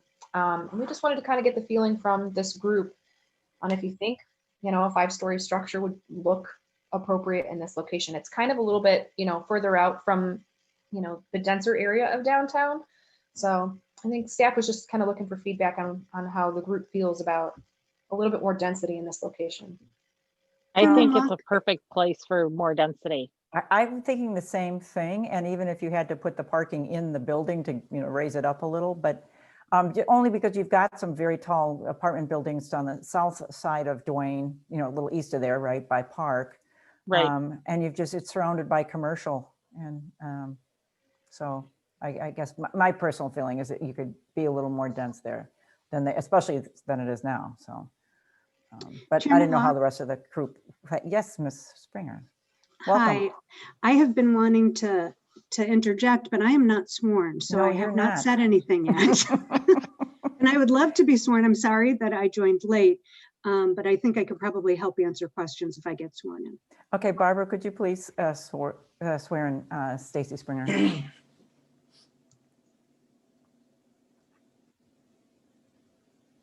And Barbara, if you're there and speaking, okay, go ahead. Okay, would you please state your name, your professional capacity, and your business address for the public record? Thank you. My name is Stacy Springer, Community Development Director with the Village of Glen Ellen, and our offices are located at 535 Duane Street. Do you swear to tell the truth, the whole truth, and nothing but the truth? I do. Thank you. Thank you. That's all. Can I just have a comment? Yeah, go ahead, and then we'll let Stacy answer the question that she was I sworn didn't into know. I answering. thought she was just making herself available. Go ahead, Stacy. Oh, no, I really was just making myself. Okay, all right, thank you. Okay. Part of the issue, I did want to chime in during the train station project, because the Plan Commission, the project has been moving forward and the village board has been kept apprised, but it has not come before the Plan Commission. So you're probably not familiar with the details or the plans, and that's something we can send you.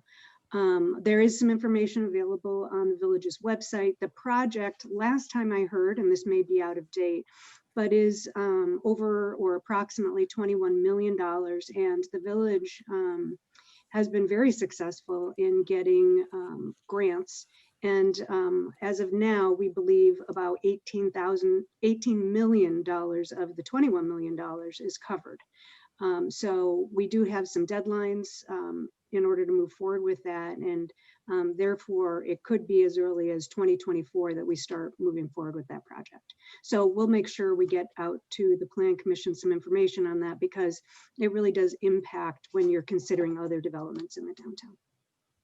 All right, thank you. All right, go ahead, David.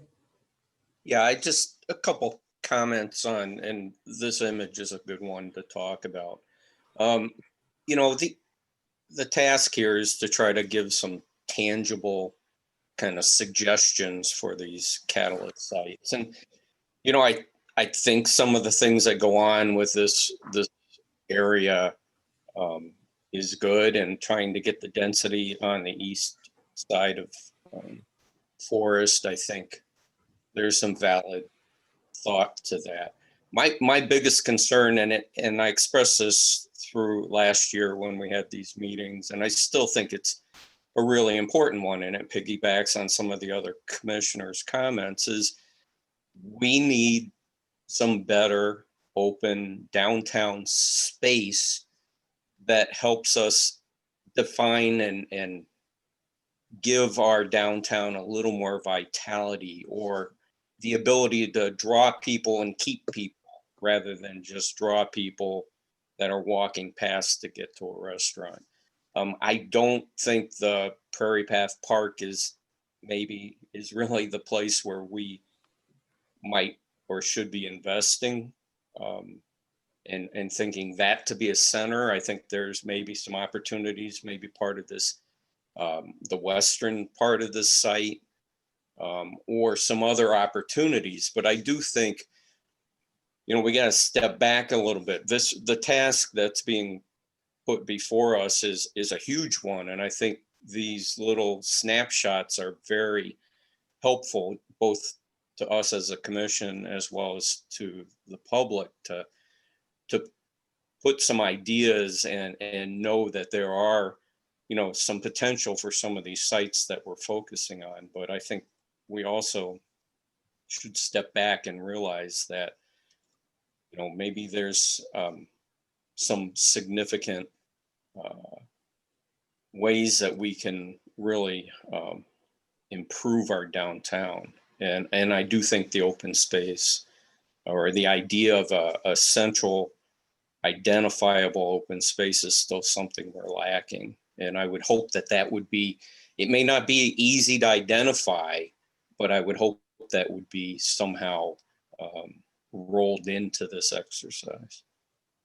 So if I could kind of respond to that, we completely agree with you, Commissioner Rodman. We understand and we recognize that we really don't have a large usable space in the downtown. And of course, with the way the downtown is built out, that is a challenge. Back in the 2001 comprehensive plan, there was the suggestion that perhaps the buildings directly across from the Civic Center be acquired and possibly made into park space, you know, kind of the Civic Center overlooking some park space between Duane Street that will go to the tracks. That obviously did not come to fruition. And so we've been looking at opportunities to have some public gathering spaces in the downtown.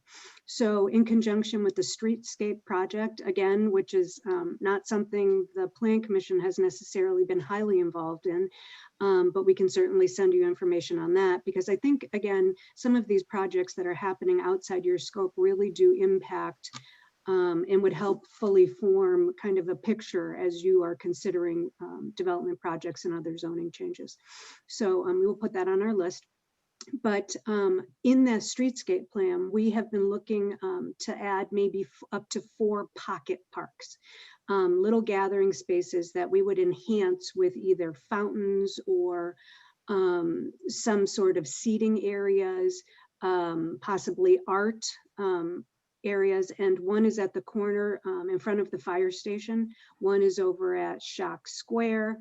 One is kind of in the area where the new Civic Center pedway will be connecting the garage to Main Street. So that is on your agenda for next week. And there was one more, and it's escaping me. But Civic Center? By I'm sorry? Western, the one by There's- Western in Pennsylvania?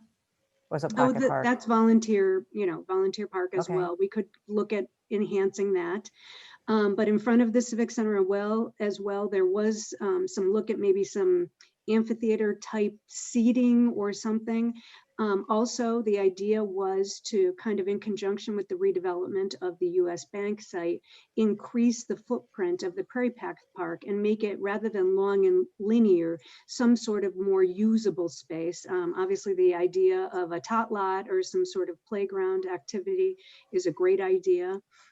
Also, in conjunction with the train station, there is the opportunity to have a paved space, a paved public plaza kind of space there. And we have been looking at improving the Crescent Glenwood across from the McChesney property public parking lot to be able to enhance that, to make it more usable for event space. So we are cognizant of that. And those are just some of the angles that we've been looking at in order to try to address that issue. That Okay, helped. thank you. Thanks. And does anybody else have any questions for our consultant that are more general in nature like that? And then, because I'd want to get some of those addressed, and then we will step through the items on our list here. Yeah, go ahead, Tracy. You're muted. Yeah. So can you pull up the Pennsylvania and Main Street? Okay. So I brought this up in the last time, something similar. I don't know how much this has changed. And I do see that you say you'd work with the volunteer fire company, but what I haven't seen is where you've identified in your plan of possible sites for that fire department to move to.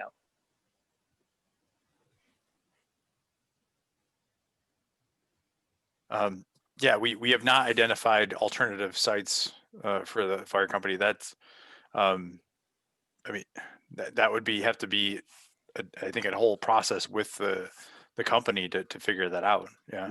Well, I get that, but I would expect that if you're saying you think the best thing for this plan is to redevelop the site, I would think that somewhere you would have identified, here's the various places where we believe will give you the space you need to be able to put a fire department building. And, again, I think that's critical. I think I have a real hard time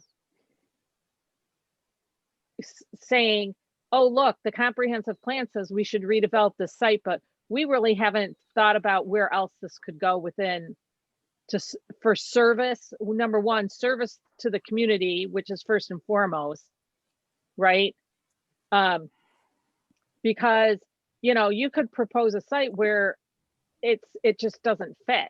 So if this is gonna truly be a catalyst site, then I want to know where you believe other areas within the village the volunteer fire company can go to.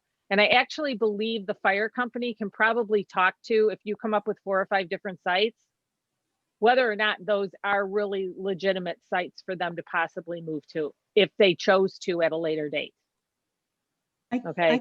I just think our volunteer fire company is so critical to this village, and it's been around for over 100 years, that if you're going to propose to redevelop a site where they're at right now, then the least you can do is to have some ideas on where you might think about moving that.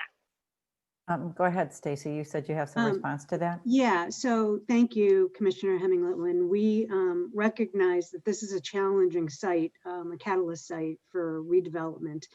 That's not the only issue that presents itself with the redevelopment of this property.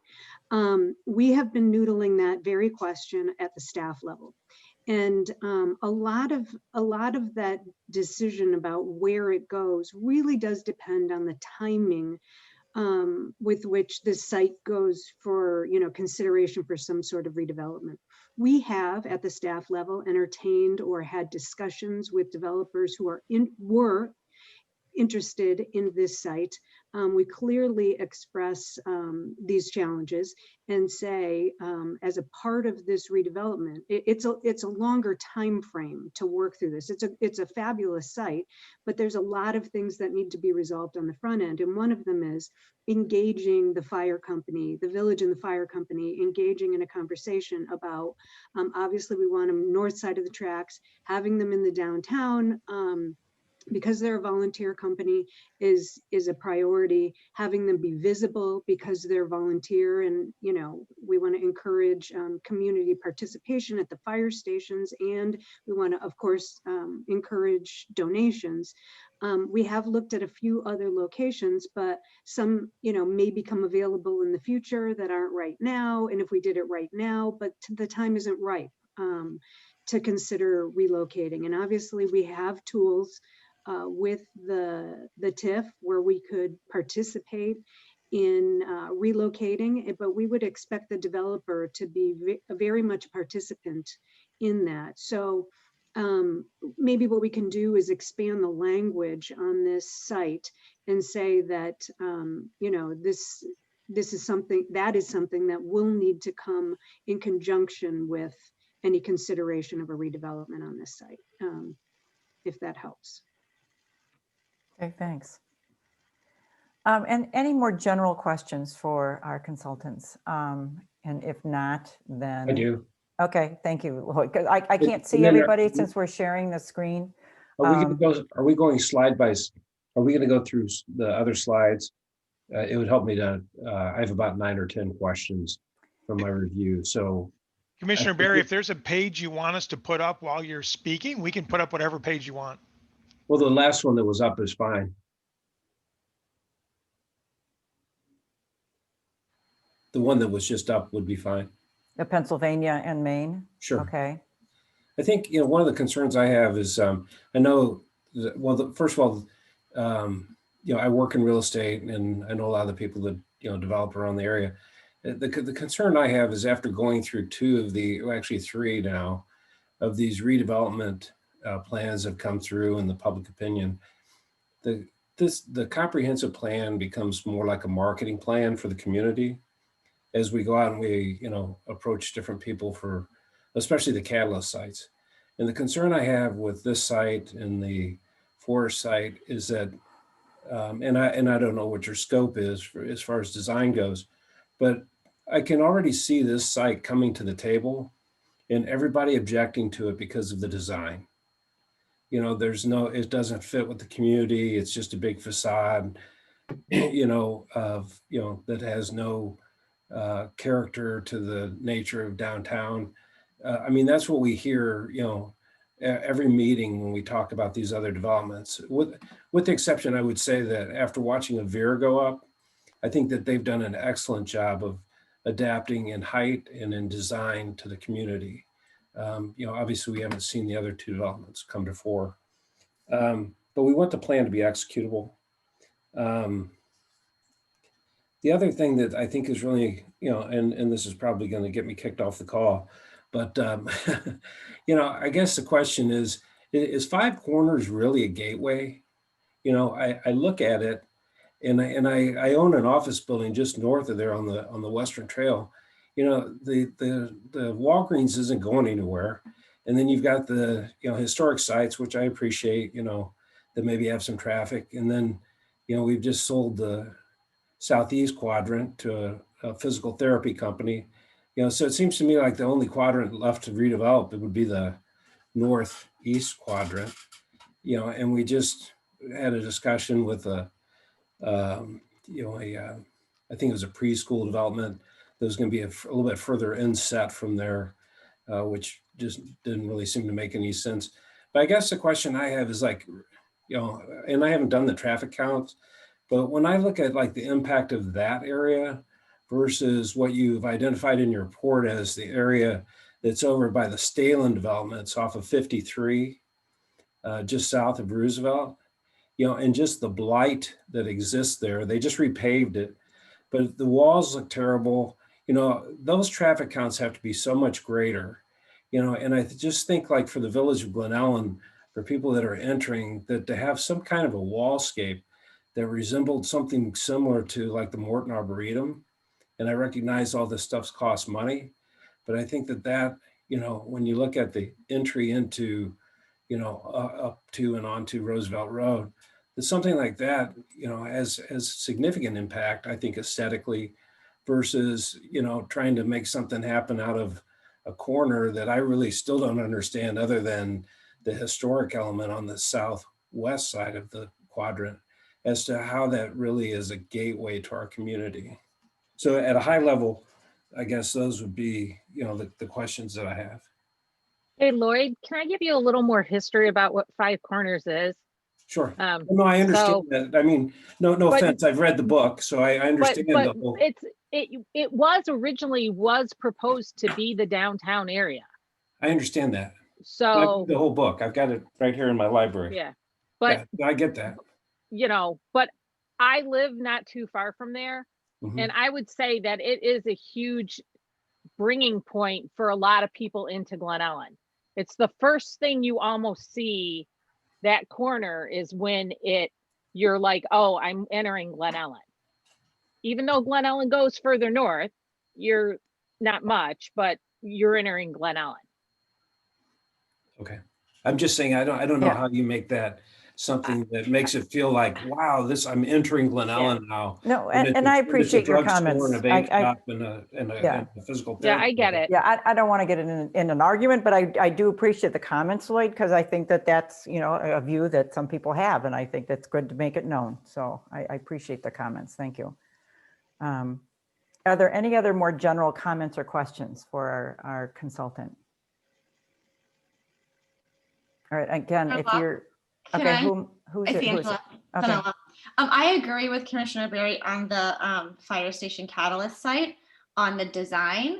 I also felt like there could be a lot done with that site to make it feel like it was a part of Main Street and downtown. And the one thing I wanted to really, if we do look at that as a catalyst site, emphasizing retail in the bottom. I know with a lot of these buildings, the main floor becomes lobby and packages and a workout room, and then we lose that retail component. And given that the retail has been developed along Pennsylvania as you come down, that's kind of filled in a little bit. We've got retail in that other portion of Maine. If we could make sure that we put a emphasis on whatever could potentially go in there, that there is that retail component to it. I think that's important to emphasize in the plan. Okay, thank you. All right, anybody else have a general comment? Otherwise, we'll just start at the first discussion item and get some opinions and feedback to both the staff and our consultant on those items. Hey, Mary, it's Jamie. Okay, yep. Maybe it's worth pointing out in this, whether Brandon or John want to touch on this, and there's probably people listening that probably don't see the overarching idea of putting this comprehensive plan together. I mean, I might be wrong, but I vaguely remember that, you know, Pennsylvania and Maine was a target area of our last comprehensive plan as well, correct? So I think, you know, maybe explain to people that, you know, part of what they're pointing out here is that these are, let's say, if you look at the firehouse and the parking lot associated behind it as one large area, it's a target or catalyst area that would be maybe logical to develop if you had the opportunity, but obviously knowing that there's some hurdles to overcome to do that, and what they render in this is not indicative of necessarily what may end up being there anyway. I don't know if that's helpful to point out to people, because obviously these comprehensive plans get updated every 15, 20 years, and they have these catalyst sites, and some of them never get developed over that 15, 20 years either. They're just recommended areas, and that doesn't necessarily mean that that's going to happen or it will happen, and that there are hurdles. Maybe I explained it, but yeah. No, I think real quickly, I think Commissioner Vendruska makes a good point, and these are illustrative concepts. They're not intended to show what development should take place. They're intended to show the character of development that could take place, and there's a difference. And you don't want to get too much into the weeds on the design because it could manifest literally an infinite number of ways, but we want to give people a sense of scale, parking, by putting the other buildings around it in white that are existing, gives people a sense of scale and context so they can relate to it. And in the plan, it states that these are illustrative concepts, that this is to demonstrate that these are sites that are likely candidates. No one knows for sure, but over the life of this plan, these are likely candidates for reinvestment and redevelopment. And rather than playing back on our heels to see what happens, maybe think about it a little bit to see what we might want there in terms of scale and character. So if a developer comes forward, we can say, this is what we would like to see. And that's sort of the intent. So I think Commissioner Vandruska actually articulated it very well, and we can look at the text in here to see if it's worded correctly. Okay. Okay, thank you. I think I'm going to change my mind on this, since we do have, it is a public hearing, and we may have attendees that may have some comments that they'd like to make.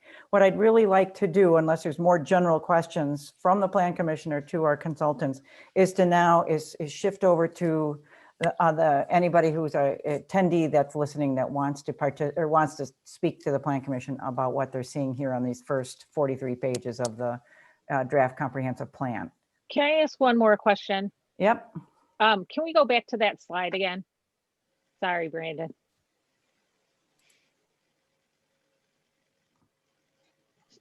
So was there a reason why we didn't think about going further north on Main Street here with the development? Stacy, do you want to take that one? Yeah, and over the years, as we've looked at this, it was recently mentioned that a prior comprehensive plan, it was the focus.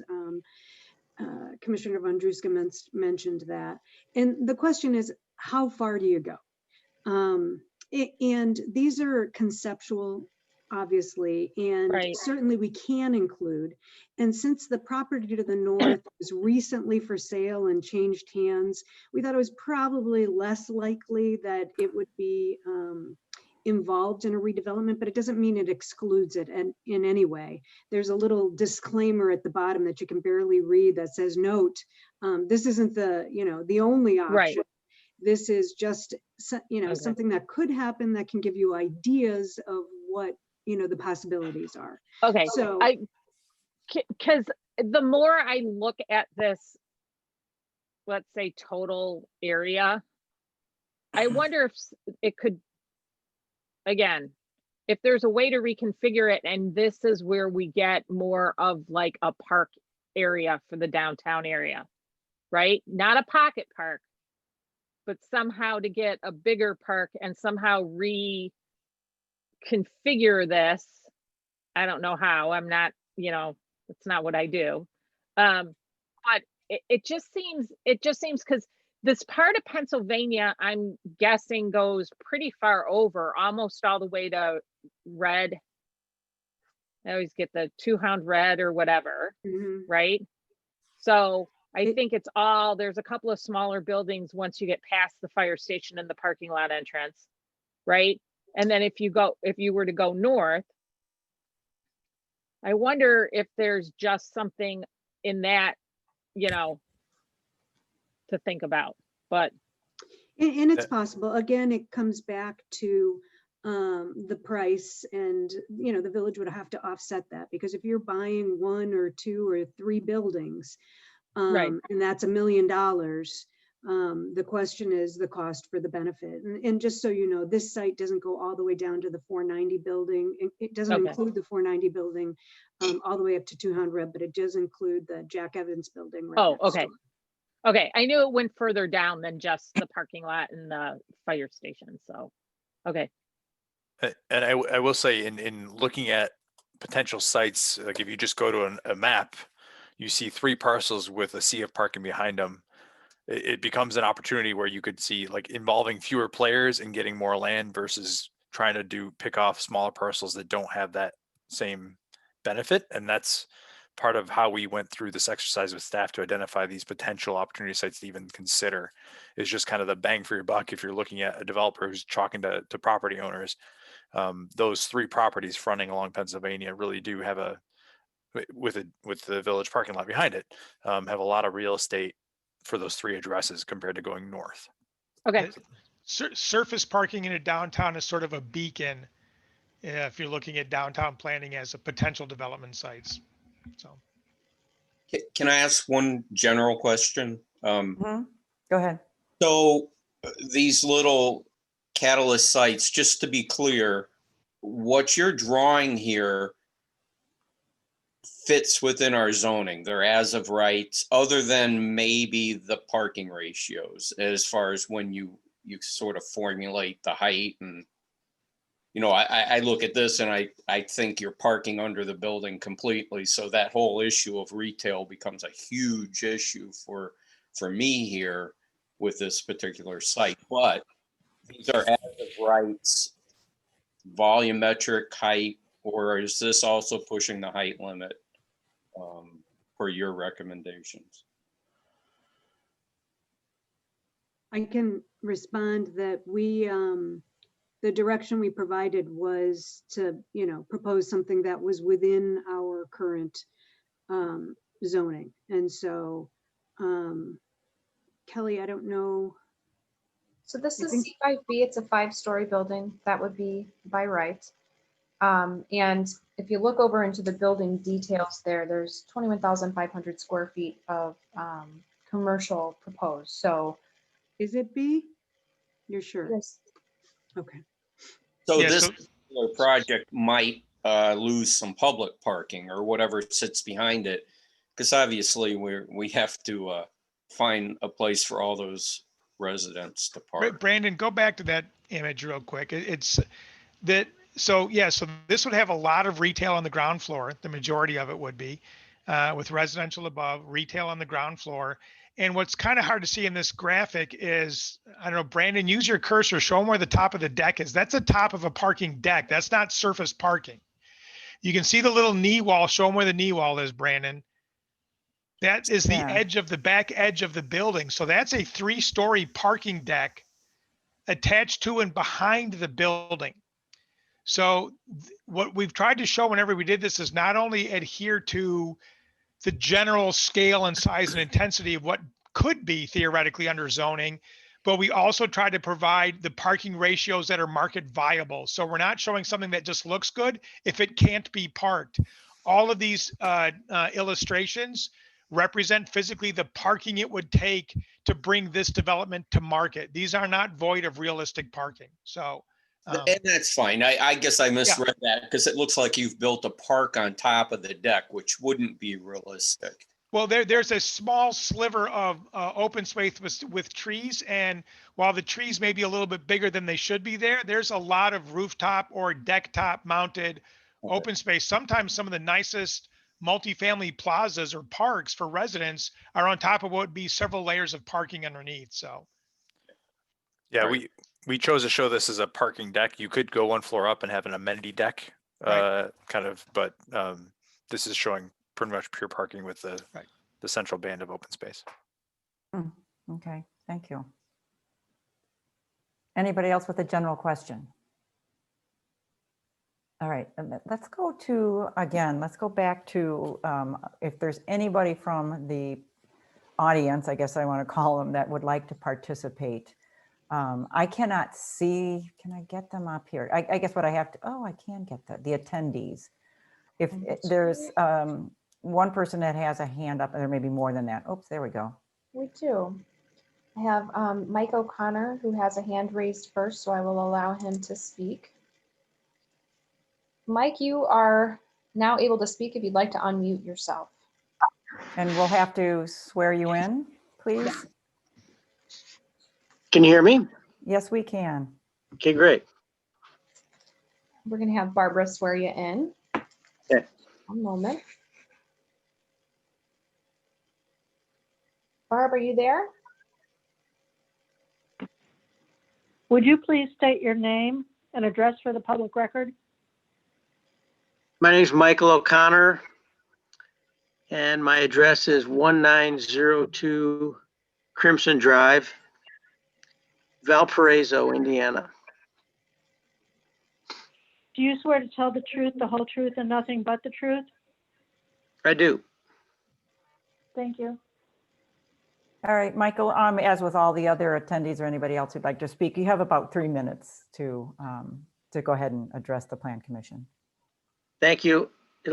I'll be much shorter than that. I have 2 observations. The plan, in a couple of instances, assumes that not only are uses combined in a mixed use development, but also multiple parcels are combined, encompassing perhaps a block of a city block or a good portion of a city block.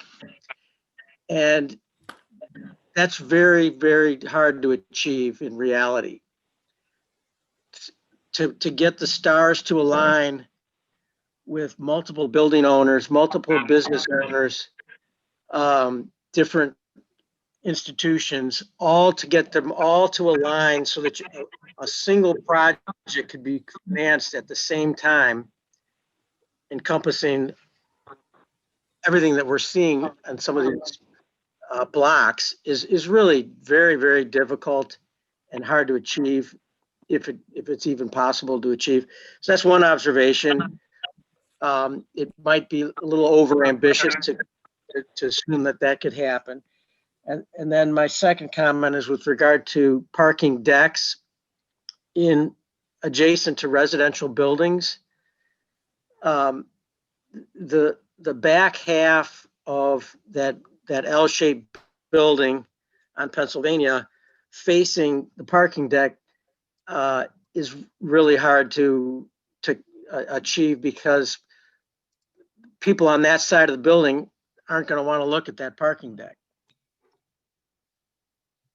It shows the number of cars that you'll need, but no one's going to want to lease the units that face that deck. Okay. All right, interesting input. And Michael, I'm just one little quick question for you. Are you an owner of property here? I don't know you, and I apologize, but what brings you from Valparaiso to our hearing? I'm with Holiday Properties. Okay. Thank you very much. Appreciate your comments. You're welcome. We have a couple other hands raised. We do. Gina Wheeler was next, so I will move her on over and allow her to speak. Gina, you should be able to speak if you unmute yourself. And that looked like, is that Ginger Wheeler? Yes. Hello, I'm so Ginger. sorry. That's okay. Mary. Hi. Hey, Ginger. Wheeler here. We're going to have to get you sworn in, okay? So go ahead, Barb. Would you please state your name and address for the public record? Ginger Wheeler, 765 Hillside Avenue, Glen Ellen. Do you swear to tell the truth, the whole truth, and nothing but the truth? I do. Okay, thank you. Thank you. Hi. So I just want to thank the commissioners for their time and service to the community, and compliment the developers on the terrific comprehensive plan. It's really amazing work that you guys have done. And I wanted to compliment you on, I know this is probably not, you're not talking about the East Branch DuPage River Trail in this part of the plan, but I know it's in the other parts. And I do want to compliment you on how often it is mentioned and highlighted. I think you guys are aware about the East Branch DuPage River Trail. So I don't want to go into that, but I did want to talk about bicycle access through the downtown and parking bicycles in the downtown, because I know you guys are talking a lot about car parking and parking, driving and congestion with cars, but I do want to encourage you to think about bicycle traffic, and it might help alleviate some of the auto parking issues if there was more encouragement of bicycle travel around the downtown area. So that's all I wanted to say. And thank you again. You guys are doing great work. Really appreciate it. Thank you, Ginger. I appreciate your time tonight. Okay, we have one more person with their hand up. We do. Okay, Mr. Anderson, you should be able to speak now. He needs to unmute and then get sworn in. So go ahead, Barb. Can you hear me? Yes, we can. Okay, thank you. Would you please state your name and address for the public record? Yes, it's Jerry Anderson, and I'm at 616 Davis Terrace, Glen Ellen. Do you swear to tell the truth, the whole truth, and nothing but the truth? I do. Thank you. And is that Jerry with a G or a J? With a J. Thank you. All right, Mr. Anderson. Okay, I had a question and then just a brief comment. And my question, it possibly for Mr. Nolan, because you referred to looking at the surveys. And so I was wondering in the surveys that had been done, if there was feedback regarding maintaining the quaintness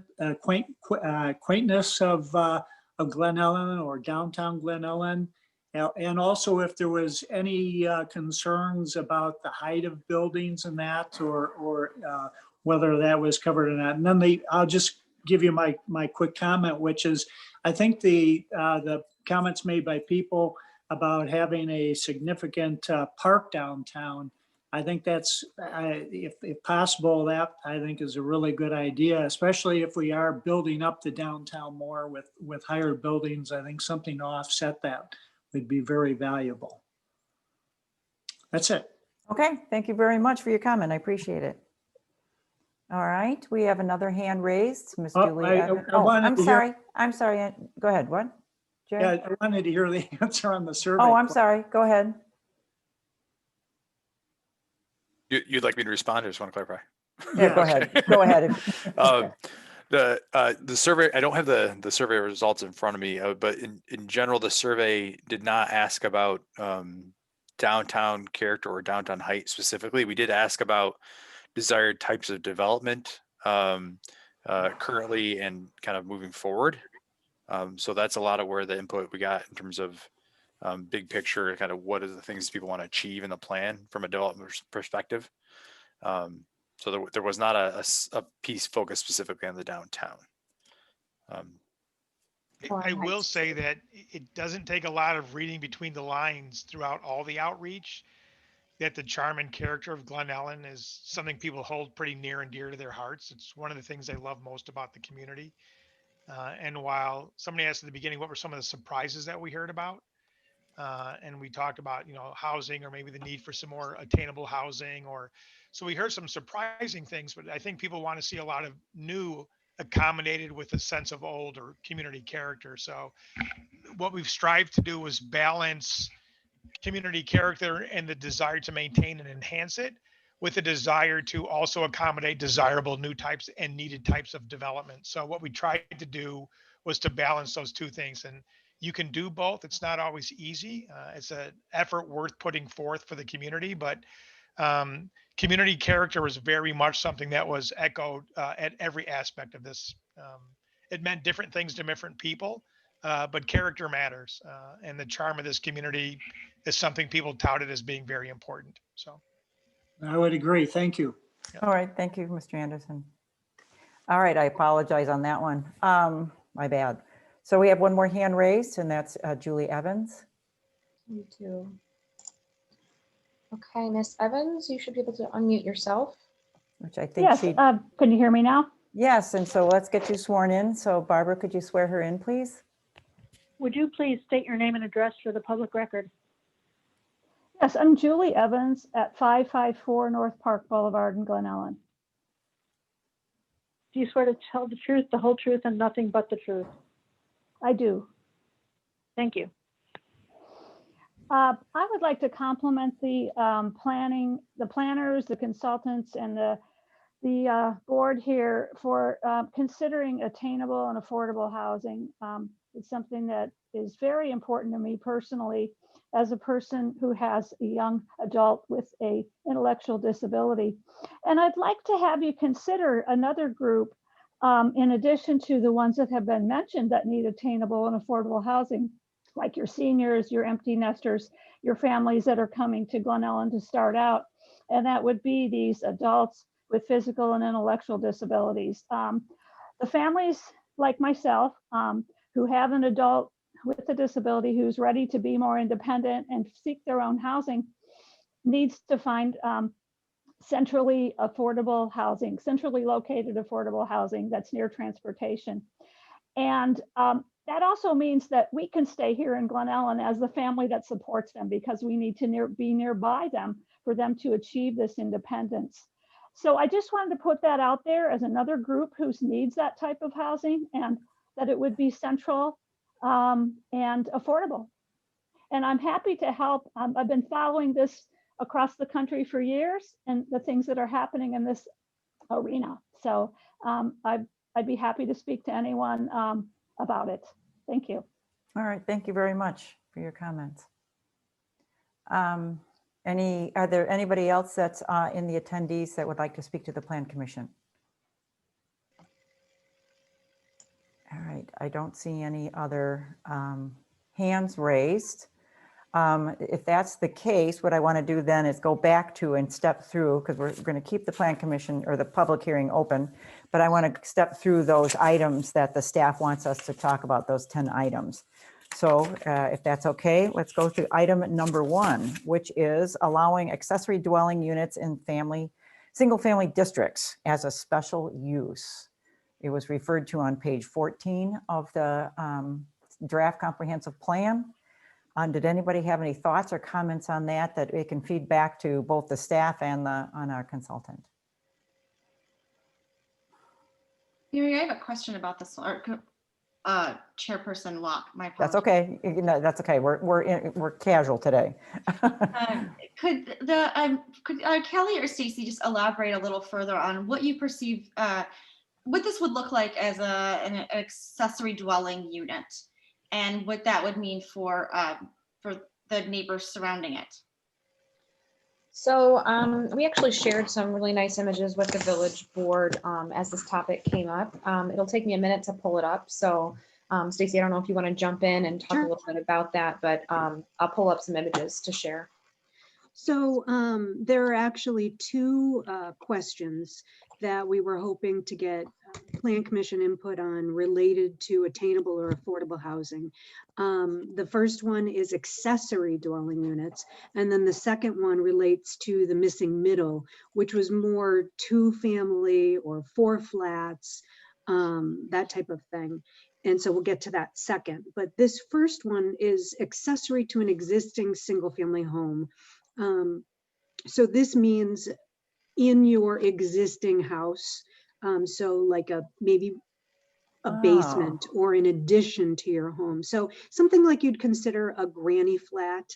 So let's say you have a mother-in-law who you want to move in with you, or you have a child that returns from home, returns home after college that you think you've launched, but not quite yet. And they want to live above the detached garage.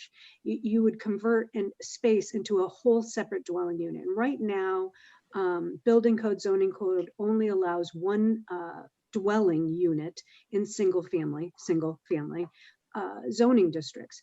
And so what you would have is possibly a separate entrance, a complete separate kitchen, and of course, maybe after you don't need the in-law apartment, you might want to rent that out, let's say to a Wheaton College student or a COD student or someone else.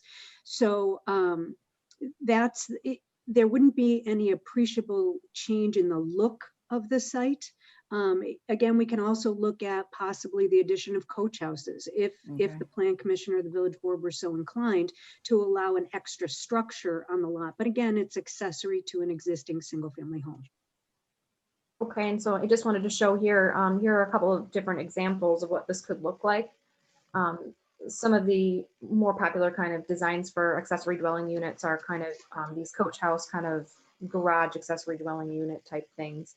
And there's lots of different ways that you can make it, fit into a community by having certain design standards and things of that nature. And if it was a special use, we would certainly be able to kind of look at the exterior appearance of what these things look like and consider things like parking and things like that.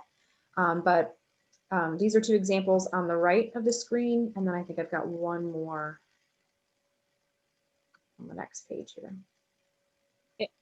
And would there be, I mean, would there be requirements for providing parking for this, this additional standalone structure? And Yeah, so as a special use, that's something certainly, you know, this is a recommendation for us to take a look at zoning, because our zoning currently doesn't allow for this. So this is something that would have to come before the Plan Commission. We'd have to do a zoning code text amendment in order to even allow this type of a use on a single family property. So there'd be a lot of work and a lot of conversation that went into deciding how this would ultimately end up being regulated.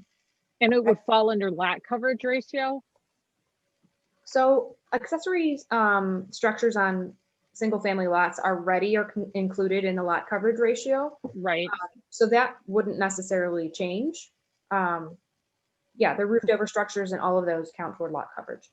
And so I'm visualizing a lot of detached garages that have got some height to them. That feels to me like we're halfway there already. Because, you know, sometimes they even have a workout room up there, or maybe it's just storage, but it wouldn't take much to turn them into a carriage house or a courtyard house or whatever you want to call it. My opinion is there's a lot of these all over the village right now. Yeah, that's why I say they're halfway there. Outside of code. No, I think they're out. I mean, currently they're outside of code. Yeah, exactly. Right. What is, and I don't have any problem with it, to be honest with you. I'm fine with it because there are a lot of these garages, quote, that are being used as living space. They look great. I guess my only concern is, so what is preventing someone from purchasing a home and then converting the garage into a coach house and then using that as the investment income? And, you know, all of a sudden you've got a garage full of college kids right next door to you who are throwing parties at 2 a.m. Well, that's part of the zoning that have to be put in place. So that how do we regulate that through the zoning? Well, right now, we would consider that a second dwelling unit, which is not permitted on a single family home lot. So we find out about these only through complaints from neighbors.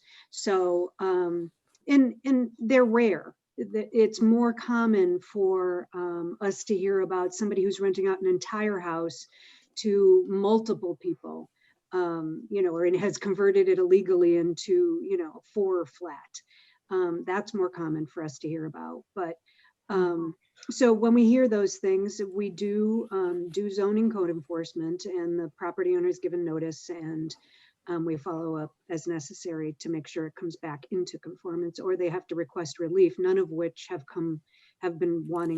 wanted to go through the process. I have two concerns. One is life safety generally on the construction, and the second one is now with Airbnb and other things.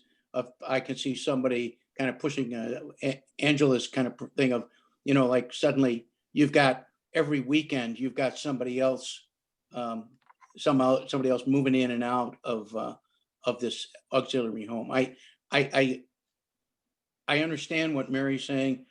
I think it serves a benefit, but I see the opportunity for abuse is a high level in this case. If I can just jump in here real quick, there's a lot of different ways communities are beginning to address this. California is on the verge of making it mandatory, which is interesting for single family districts. But some communities tackle it so that you cannot do an accessory dwelling unit above a garage or a detached structure. It has to be part of the attached structure. It has to have a separate entrance. It has to be part of the single family structure, has to look like part of the single family home. You have to be able to have parking for it.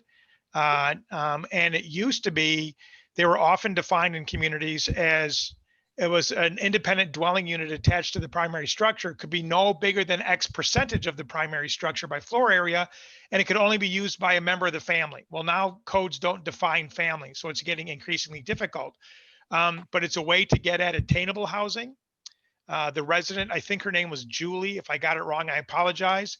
We're working with a group in a community for Opportunity Knocks, which deals with adults with learning disabilities as a way to provide independent living for them in an ADU attached to a primary structure. The idea is you don't know they exist within the neighborhood. They fit the single family character. They fit the single family scale. They can be regulated. They can be registered as a second unit with the village. So you know what the rental agreement is, who's in there. They can be very strict rules. And a lot of communities have these, you never know it. So there's a way to do it. So, and then other communities say, we only want it in units above the garage. They don't want it attached to the home. So there's a million different ways to do it. Other communities say you can have them, but they have to be regulated by rental agreements that qualify it as affordable housing. So it's a real strict window of how much you can charge. So it takes away the economic incentive to just put them in to make money. So there's You can do a minimum lease term too, right? Right. So to Stacy's point, there's a lot of legwork and conversation that has to go into even exploring these, but it is a way of accommodating adults with disabilities. It is a way of accommodating an aging population. It is a way of accommodating any one of a number of things within the character of the community. And every community that does it completely differently. So it would have to be discussed and vetted thoroughly. And if it went forward, it would have to work for Glen Ellen, not be a copy simply because somebody else did it. So just spitballing a bit, I live within, not to name names, within 150 feet of a house that has a coach house. And it's a really nice house to start with. So these people, they're by common sense wise, they're not going to allow somebody to rent that's going to be throwing parties all the time, that might be endangering their children or might be a risk. And I realize you never know with people until sometimes it happens, but they tend to only rent that to people that they know or are friends of people that they know and that type of thing. I guess to Angela's point, if somebody bought a cheaper investment property and wanted to build a garage out, maybe that's something that needs to be protected against. I mean, if they're buying the entire property just to rent it out, maybe then the coach house is not allowed in those cases. I don't know, within the scope of what can the village control and not control. But, I think it's intriguing from like Mary's standpoint in that these exist. I live right next door to one, and they've had multiple tenants and they all been great. I mean, they're mostly young people just trying to get on their feet. They give them an opportunity. And we don't hear a peep because they don't want that problem at their house either. So for whatever that feedback's worth. That's great feedback. I think another common regulation is that the owner of the property has to live in one of the residences. Yeah. So it doesn't just become a rental thing.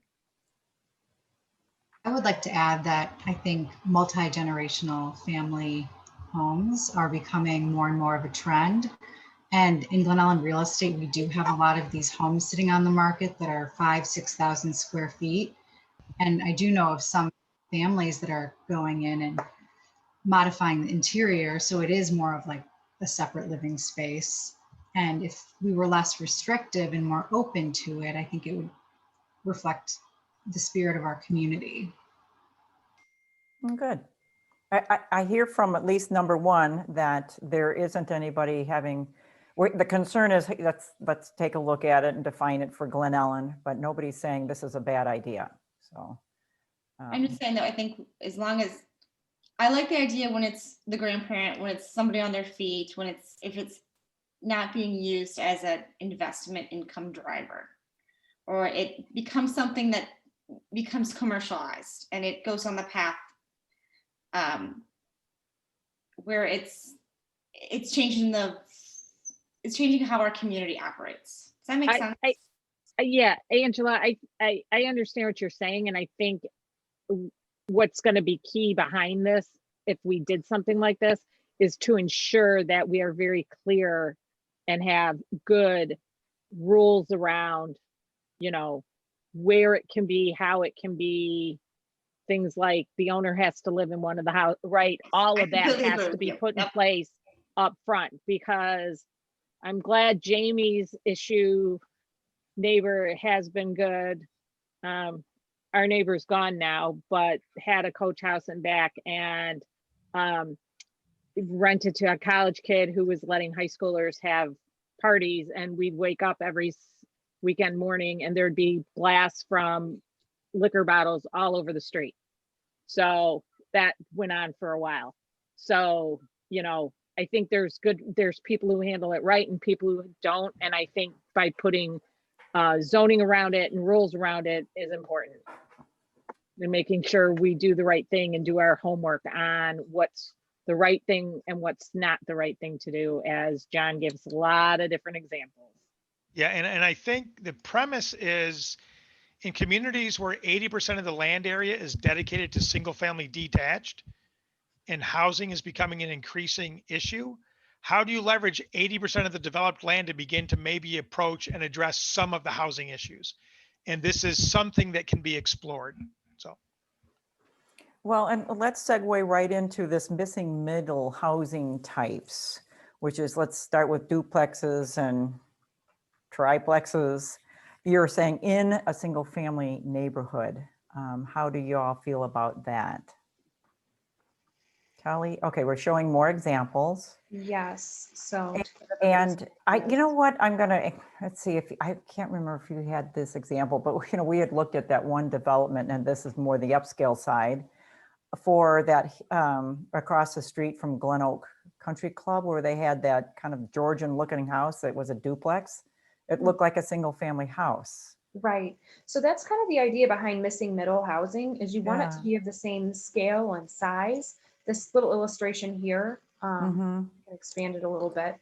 So you've got your single family unit here, and you've got, you know, a 2-unit development here. You've got 5, you've got 4, but essentially you want to keep kind of the same scale and the same kind of character as the single family area, you know, where the missing middle housing is. But so they're just splitting the structure and with 2 front doors. Right. So you'd have 2 separate units, and here's just a couple examples. These are some different duplexes. Townhomes are considered missing middle. That looks like it's New Orleans. Huh? Yeah, some of it does. But for example, like this 4-plex, you could definitely see this in a single family neighborhood, and it would be of the same size and scale of some of the larger homes, you know, in Glen Ellen. And then this is just a different way of showing that, you know, kind of at a single story. But also this would accommodate, you know, 4 different families. And it's one way that you can make the housing a bit affordable, because the land is now being divided up among, you know, 4 families carrying that cost rather than just. So we've had some of these put on the edge of single family home areas, Pennsylvania, and I'm going to forget the north-south street, where we built those on the corner, and then we built the ones that went in. There's some apartments right by there, right? Wasn't it Kenilworth or Newton? Newton on the north side of the track. It's Newton. It's, yeah. Right. So that was very close. I mean, that butted up right to single family homes. But those were townhomes, no? What? They were townhomes, but they look, when you drive down there, yes, it looks like it, but the one, it's sort of that concept where it's really close. And it actually, I think in that area works really well. You know, It's funny, the notion of missing middle, it used to be, well, anybody familiar with Washington, D.C., drive around some of those historic neighborhoods. Single family detached isn't the predominant land use in those neighborhoods. It's duplexes or row homes. And over time, as development moved west across the country, that type of housing product, that middle type of attainable housing got lost, which is why it's called the missing middle.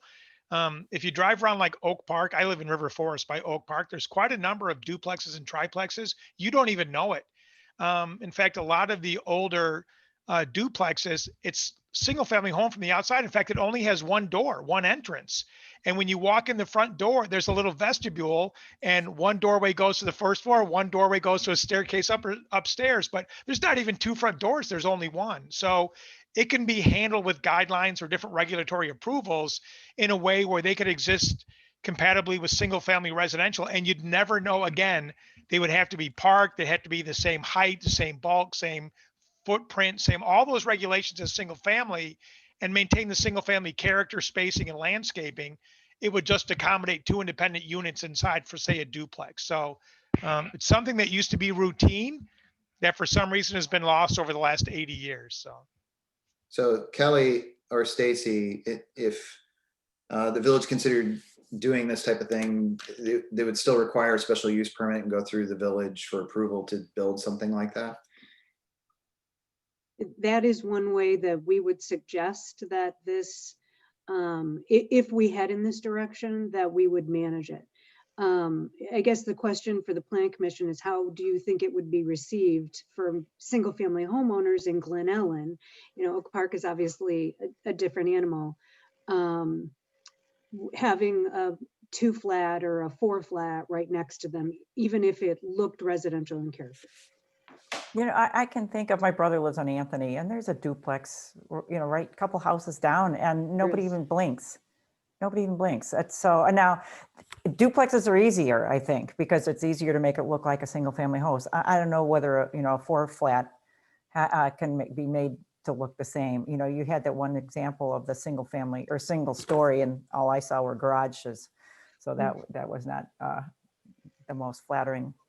Yeah, I would agree that, you know, there's these transitionary zones around the downtown that maybe make it more appropriate, or, you know, tucked up right against the central business districts, make it easier to see that middle housing type. You know, I would hesitate to kind of generally say that we're setting new rules or new standards or special uses for, you know, the majority of our residential areas. Now, maybe like in Chicago, it's very common. It's 1 and 2 family homes. Yeah. That's how they define it. And 1 and 2 family homes kind of do capture that ability to keep the scale of the home appropriate and a little smaller, and it helps address some of that that despairing, the issue of making it affordable. So, you know, I'd be in favor of maybe up to 1 to 2 family, generally, maybe with special use. But then, you know, these higher density 4 and 5 unit structures, all in favor of them, but I think they really need to be somehow more focused towards, you know, these transitional areas around downtown. I agree. Would this help us with non-conforming lot issues? Right? If you had 2 non-conforming lots next to each other, right, and you built a duplex on those, right? You have a 50-foot wide lot and a 55-foot wide lot next to each other. They're older homes, they're in disrepair, whatever, right? Perhaps, because I mean, we'd have to actually overhaul completely what we allow in our zoning code. Because right now, you can't have any more than 1 home and a single family lot. So we'd have to overhaul what we allow now. I'm just thinking, because I'm thinking about like a couple of different areas where there's, you know, older homes, and I'm going to say I think the homes were probably built in the 60s. They were built pretty much the exact same. They were built, they're small homes on lots, and I could, you know, and there's two or 3 of them in a row, and could see that being a way that those maybe would change into something that, you know, might be a little different. Because you guys had mentioned, you know, about, you know, non-conforming lots and all of that. So it's something we could absolutely consider if we were going to follow Commissioner Rodman's suggestion and do it more on the fringes, kind of in a transition zone area. You know, there may be a way to limit it to that. I mean, we'd have to come up with some creative language, but it's something that is possible. Stacey, what if we did it where it was allowed if one of your lot lines was touching a zoning district that, or a parcel that allowed multifamily or commercial development? Does that make sense? Yes, And that's that exactly, you know, right where the transition would occur. So. Yeah, and then it would limit it to the transition, because you could have it next to a single family, but it would be that transitional way in, and that would legally limit you through the zoning code. That's a creative That's a good idea, idea. Angela. I like it. Yeah, Is it, Right, I'm on a roll. I think just being honest, there's probably most people would freak out if they heard that somebody was converting a house to a 2-flat right next door to them. That's just being honest and having lived here for a while. And I think, certainly having special use permit makes that hurdle a little bit more difficult, but I like Commissioner Fenella's idea, that might be a good way to manage it. And I also like Commissioner Rodeman's idea in that, 1 or 2, but beyond that, it becomes a lot trickier to manage. Yeah. Is it possible to have duplexes in downtown area? Yes. With a special use in the With a B, special use. C5B. Can you allow in the downtown Glen Ellen some duplexes? So in C5, I really like to see at least commercial first floor as that is our retail core. But in C5B, you can have a duplex as a special use. So we do allow residential As a special. as a special use. That's what it currently is.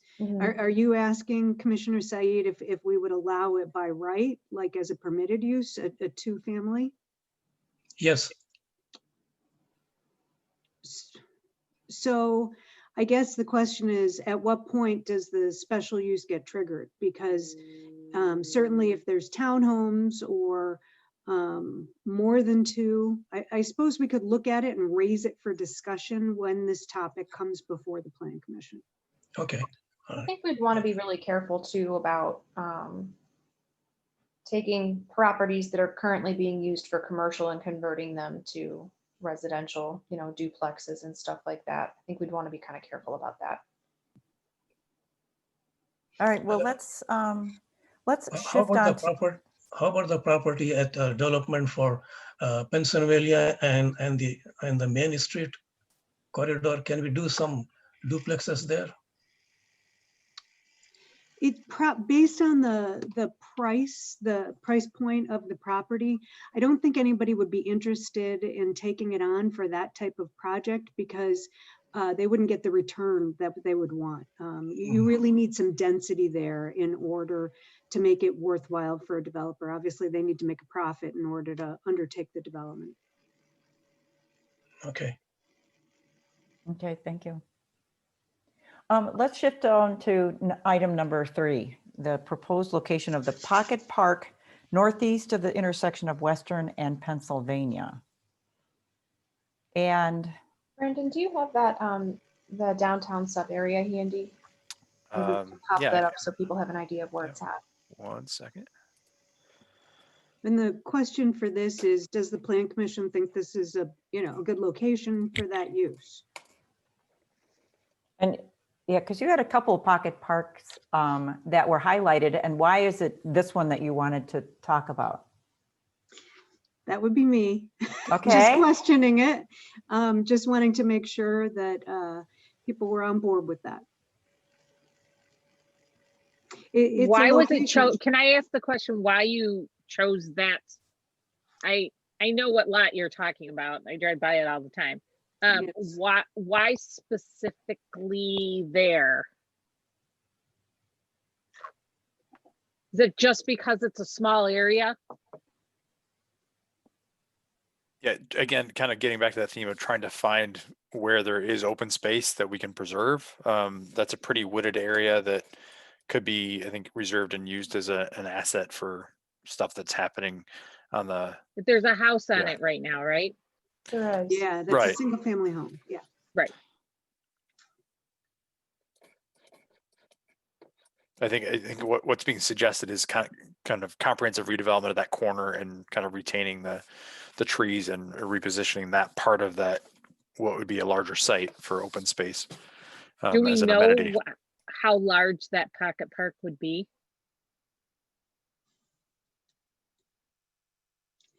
I guess we could look up the dimensions of the lot. I could certainly do that. I guess my question was, it's on the fringe or the edge of single family, kind of the southern edge. And Okay. My concern is it's right, the north side of that property is right at the entrance to The clinic. the clinic, right? Yep.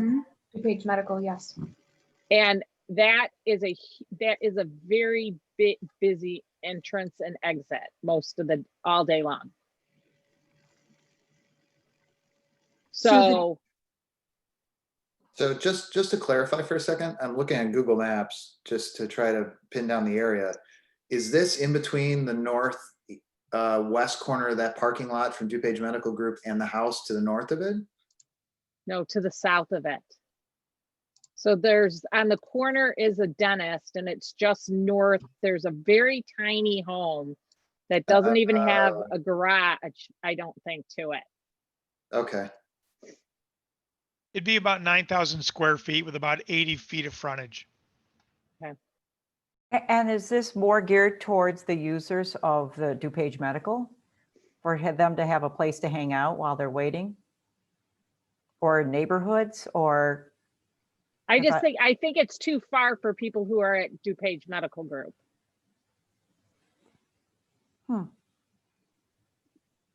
I think a lot of people drive people to their appointments and hang around, and that'd be a place they could hang. Maybe. That's what I'm thinking. But I don't know who else would use it. I mean, other than neighbors, but, you know, so it would become a neighborhood spot, or it would just become a place for DuPage Medical. And if you're chauffeurs. talking about it being pretty wooded, right? Because I do know that there's trees in that area. I just don't know if it's I mean, how much usable space if you're going to keep the trees in the area, right?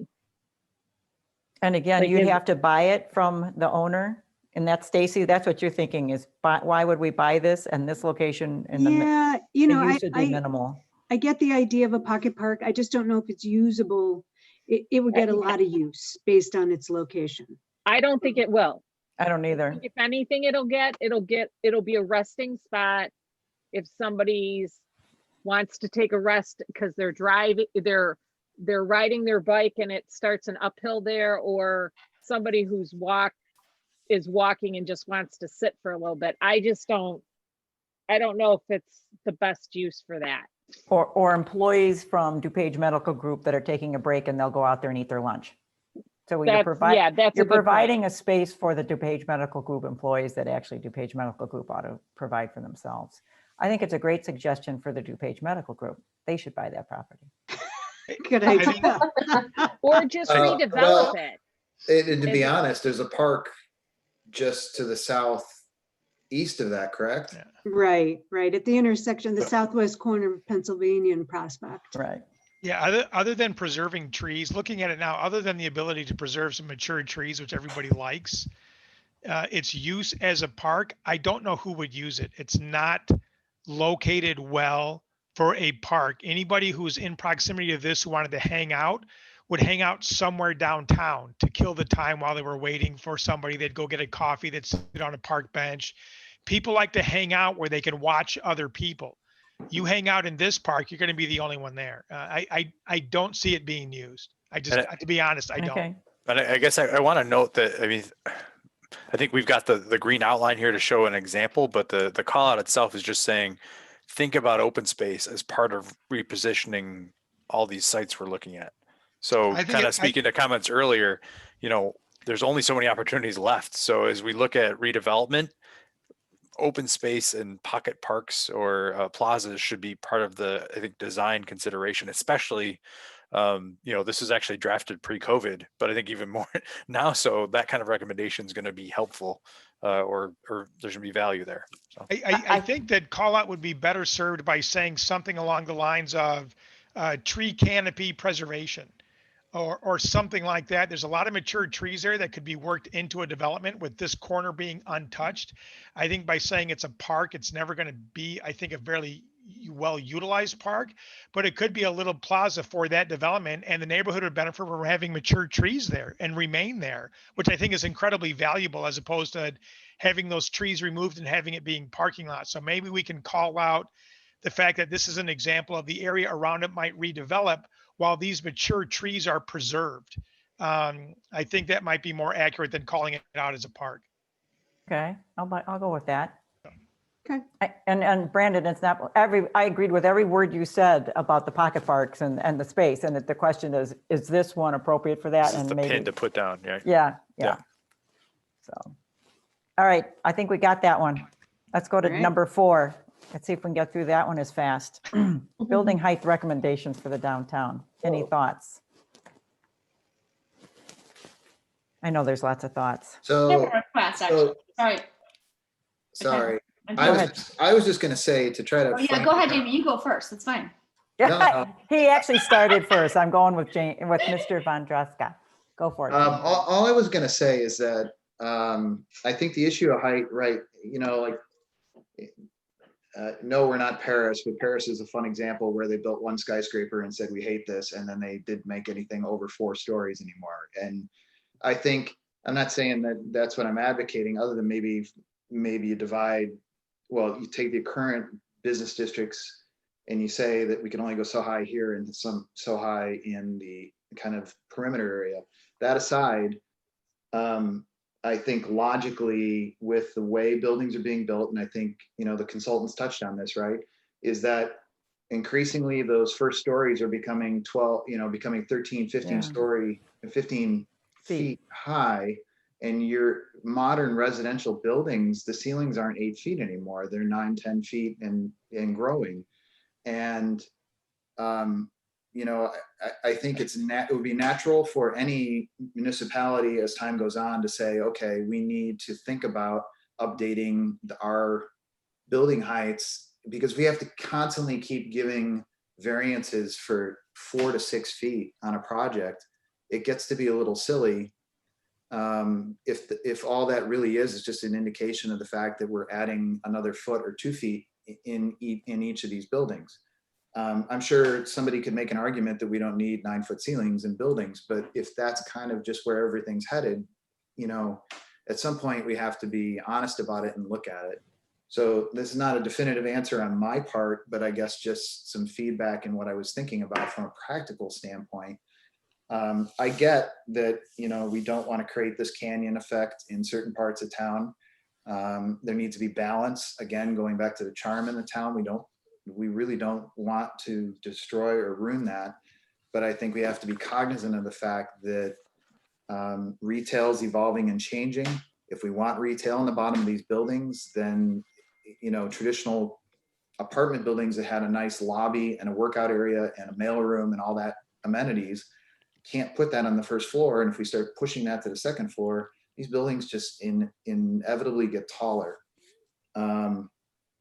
So, I guess within that height thing, maybe the consultants can shed a little light on how much of what we're talking about in the height with this comprehensive plan is due to those new requirements, and how much of this is more a result of just wanting an additional floor. Does that make sense? Yeah, it does. And you hit on a couple of points. So it's both, to be honest.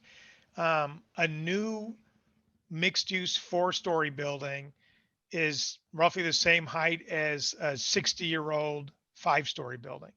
The commercial ground floor commercial spaces are higher ceiling heights to be viable in a contemporary retail marketplace. It just has to be a few feet taller than older buildings. And individual residences for people to rent or to buy at the rates it costs to develop, they're not going to buy a condominium with an 8-foot ceiling height. They just won't. 9 foot, and we're even seeing above 9 feet. So you add a few feet more to the ceiling height of the ground floor retail, and at least another foot for each residential floor. And you do that for 4 floors. Well, you've got another height equivalent in the same number of floors, the same height as an older building. So there's that. And then there is the need to try to get more residential density in the downtown to support your retail businesses. Bricks and mortar is tough. We all know that. And one of the best ways to combat the challenge of bricks and mortar is to have a downtown resident population to, on a regular basis, patronize those restaurants and bricks and mortar and convenience restaurants or whatever, spas, gyms, whatever. And that can only be had at the cost of investment by maybe going up an additional floor. So maybe as things go up, they get stepped back. You know, maybe you allow people to go up to 4 floors, but if they go up to 5, the 4th and 5th floor have to be stepped back 20 feet or something, so you don't get the canyon effect. So it's a couple things. One, contemporary development practices have ceiling heights higher, floor to ceiling heights higher than past development, where you're not competitive. And there is a need to have increased residential in downtowns, both desired for commercial support and for the necessary ROI for investment. So you're spot on for several different variables. Yeah. Right. I agree. I think, making some adjustment vertically to accommodate this additional need for the additional ceiling height at the first floor and the higher residential floors. But then I think we really need to, put our foot down, and anything that goes above what we establish, we do need those setbacks. We do need to be, we need to hold the line as far as having some setbacks on anything that we would go above a certain height that we're going to establish. To be honest, a good designer is going to take those top floors and they're going to make the best units. And the step back is only going to make for a better building, is going to make for better high-end units, which would be appropriate at the top. So I think there's a formula here, though I do think we need a little bit of loosening on what we currently have in our zoning ordinance. But then when we reach a consensus, we need to somehow really, understand that we took a lot to get to where we're going to be, and that we need to then insist on developers. We're more than willing if we want to let them extend and we do a variation, but then we need to control some of that so that we don't give things away too much. So it's also a way to leverage the village to maybe get a pocket park or to get a plaza or to get an amenity the developer might not otherwise be able to provide. If you say, listen, we're going to let you go another flight up, that's going to let you net another 8 units. For that, we want the top 2 floors stepped back. You're right, it'll give them balconies or nice outdoor areas for those upper units. That's an amenity for sure. But they also might be in a position to provide a public amenity or benefit they otherwise might not be able to. And that may be something the village can exact from a developer when they're looking at giving them something in return. So, yeah. Angela, I don't want to, I know you were going to go after Jamie. Are you interested? Go ahead. You go ahead. I'll okay. Go. The other thing is I think we need to keep in mind, we have an interesting topography when it comes to our downtown. Our downtown is a gully. Everything leads down into the gully of downtown Glen Ellen. And, we measure our grade based on average grade, which if you're on a sloping hill, all of a sudden, because you're not looking at the lowest point all the time, it's actually causing you to, and I think all of that needs to be taken into consideration. Again, every time people are like, oh, but everything's going to be so high on the outside of town, and I'll use Churchill condominiums because I've been in this town so long. I remember when those were built, and the same concerns were about Churchill condominiums on Main Street on the north side of the tracks, and nobody even thinks about it now, right? And over time, people got used to it where it was, and that's right next to a historic district. I mean, literally across the street are historic homes going northbound, and it's the whole topography of the fact that literally it is a gully, and whether people want to believe it or not, I live at one of the highest points, if not the highest point in Glen Ellen. So it's great riding my bike away from my house and really stinks riding my bike home because it's all uphill, no matter walking, whatever. So we just need to keep that in mind because things are changing, and as things change, we need to be able to find ways to change with what's happening while not going way overboard, not building 9 or 10 story buildings, but understanding what Jamie brought up about the height and stuff, and the fact that our topography is strange. So Is anybody uncomfortable with raising the building height? So just so everybody is clear, I'm not sure how closely everybody read, but for the downtown, what's being recommended is 60 feet for both C5A and C5B. So right now, C5B can be 60 feet, but it gets to that 60 feet with some bonuses. So if you provide underground parking or structured parking, then you get that extra 5-foot bonus for C5B. And C5A, there's a 45-foot height limitation. And then 35 on that, some parcels. What's that? I'm sorry, Kelly, I didn't mean to interrupt, but there's 35 feet maximum height in C5A on some parcels on Main Street. Right. There's sort of an overlay district kind of thing where there's additional height restrictions. It's 3 stories, right, Stacy? 3 stories, 35? 3 stories or yes. Whatever that, whatever. And so this height is for all of those areas or even the overlay district? So yeah, it's recommended C5A and C5B. And obviously, we're not making any changes right now. This is a recommendation that the village take a look at this, and that, you know, based on the research from our professional consultants, you know, that is what they would suggest we take a look at. But obviously, this would go through a public hearing process for a zoning text amendment. So, but I did want to clarify really quick, Brandon, in the in this area where we're recommending the changing of the height, you also are suggesting the overlay district remain at a lower level, right?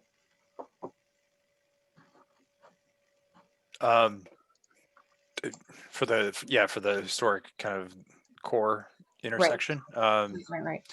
Yeah, I mean, you guys, I think we're recommending the 60-foot height. I mean, you're still requiring a PUD process, right? And we're not changing that. So I think what we're saying is 60 feet is now the starting point for conversation, rather than, as point was made earlier, keep on making concessions for every project when you know that the buildings aren't being built that way anymore.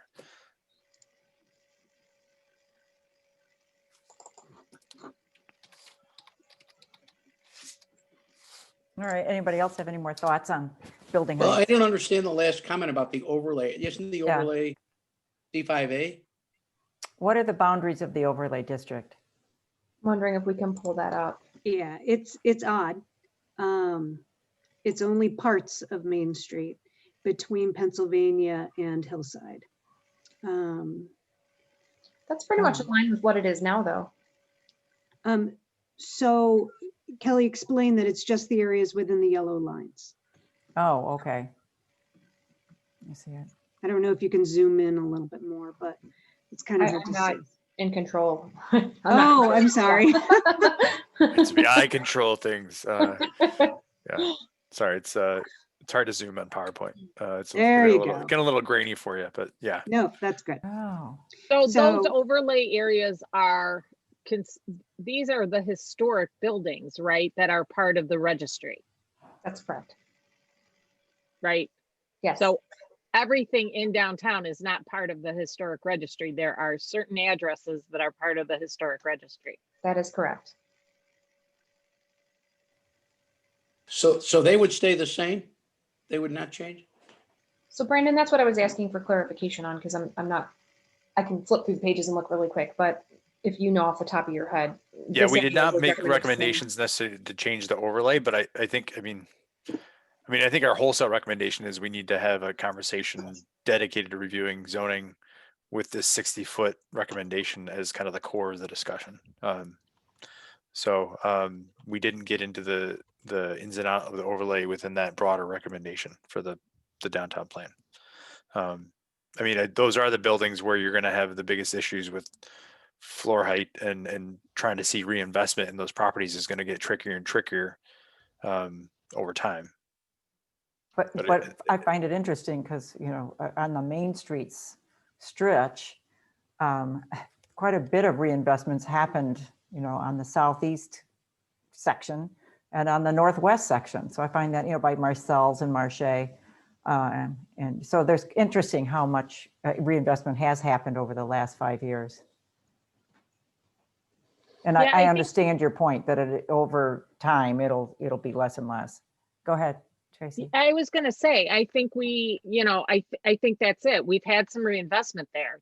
In the Mhm. next 15 years, whether or not the reinvestment's still going to want to take place in all of these, you know, and what happens when one of these buildings has structural issues that can't be fixed, Right. or have a fire in it and it needs to Be rebuilt. replaced, right? You know, those are legitimate questions. I mean, for those of you that don't know, if we have a fire on the north side of the tracks, a lot of these buildings have coal tunnels in them. So they go from building to building to building. So you get a fire in one, you could take down a whole block. So, you know, yeah, I get the fact it's our historic district and we need to do what we can to make sure it happens, but there is a point where something could happen where it just can't be fixed. You know, that's, I used to represent some of the owners of those buildings.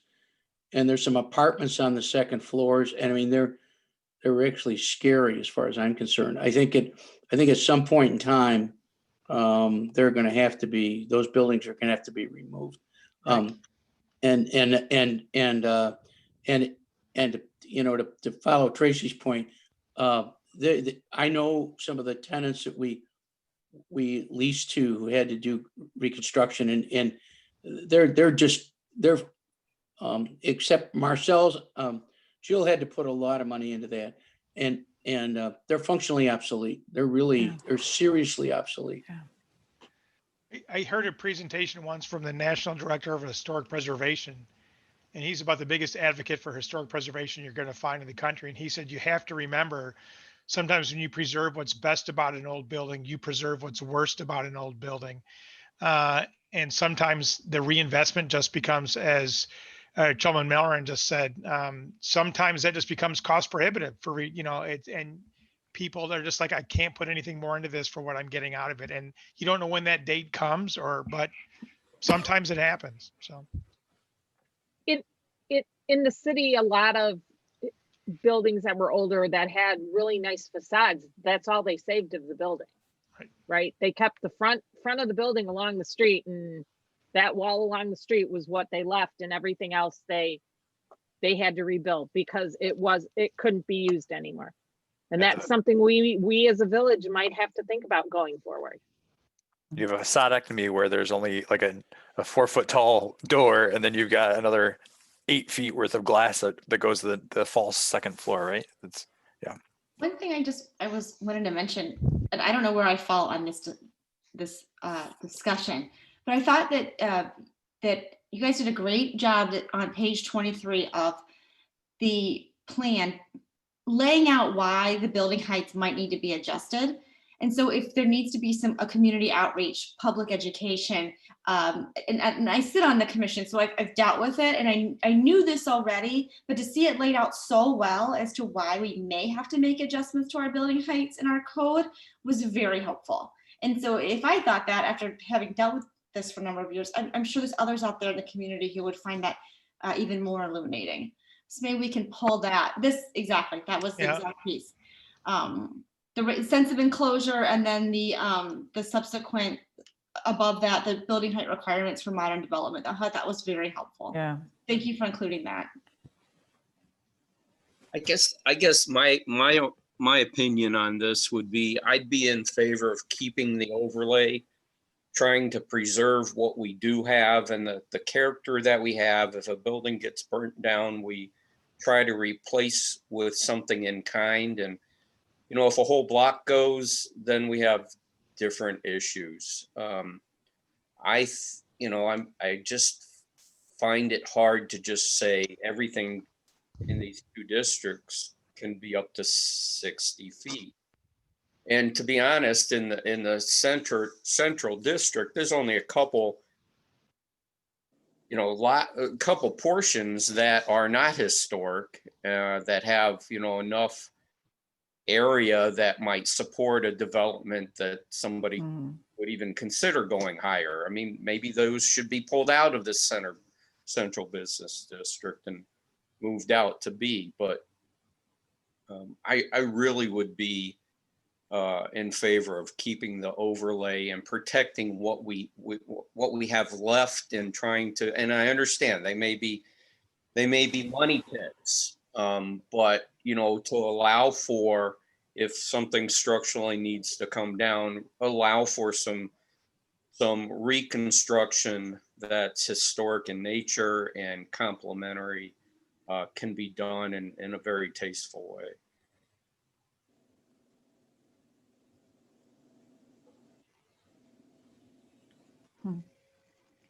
Any more thoughts on the building height discussion?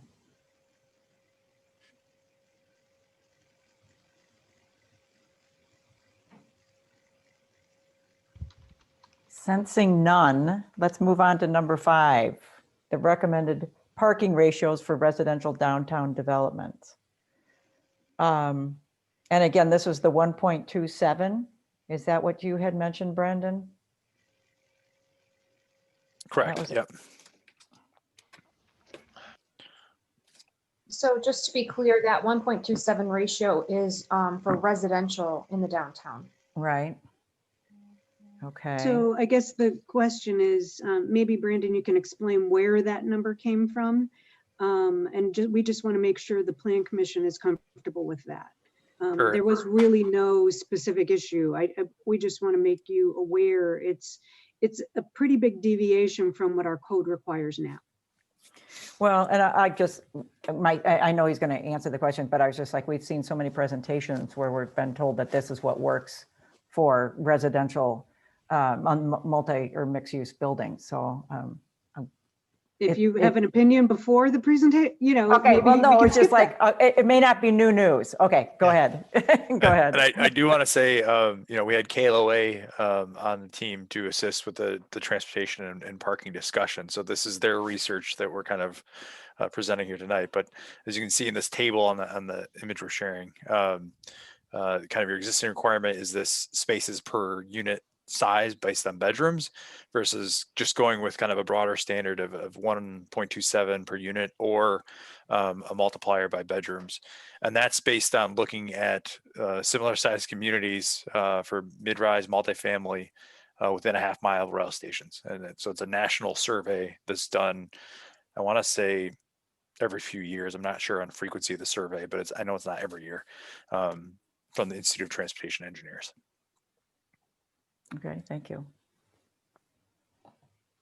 Anybody else's thoughts on the ratio for the residential?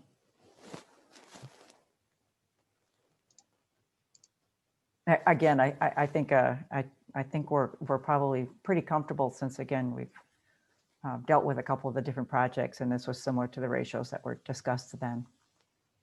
Okay. All right. Next item is number 6. The inclusion of some or all of the village-owned parking lot in the Dwayne Lorraine Catalyst site, and if included, to what extent parking should be replaced? So maybe I should give a little bit of background on this. The question is, the Dwayne Lorraine lot serves a different function than all of the other village parking lots. It is a daily fee, daily pay lot. So it does accommodate people that don't regularly go downtown and therefore don't need to have a parking permit in one of our other commuter lots or go downtown infrequently. It also accommodates some overflow from other communities on occasion. Obviously, right now with COVID, almost all of our downtown commuter lots are empty, which is why we've shifted and made those available to customers and downtown employees, because they're not being used and we have a couple of parking lots under construction right now. So our prior premise has always been, if we're going to give you some of the village parking lot anywhere, you have to replace those spaces within your development. There's been a question raised about whether or not that should be necessary. Thank you. So do we need to replace those spaces, especially on this lot, or should the village consider giving all or half of it for a redevelopment project here? So the question is really the function and utility of this lot. Is it valuable, or would it be more valuable if we just, offered it up as either an incentive or for sale for a developer? Pre-COVID, what was its utilization? Anywhere between 40 and 80%, given the day. Now, we have a parking officer who's very, very knowledgeable. I could get some specific statistics for you, but there was generally, you could almost always find a spot there. I would have to disagree. It would depend on the day of the week. So Mondays and Fridays, in my opinion, when I would try to use that lot, you could find spots there. But I think in the middle of the week, when there were a lot more people, because Monday and Fridays, a lot of people work from home on Fridays or whatever, just based on the way businesses are. But there were days where you could get there by 8 o'clock in the morning and the whole lot would be completely full. You're right. I've heard that. Wow. So, and a lot of it, I'll be honest with you, it's a lot of people that either are waiting for parking in the lots in Glen Ellen, but a lot of it is people from outside Glen Ellen coming and using the Glen Ellen train station.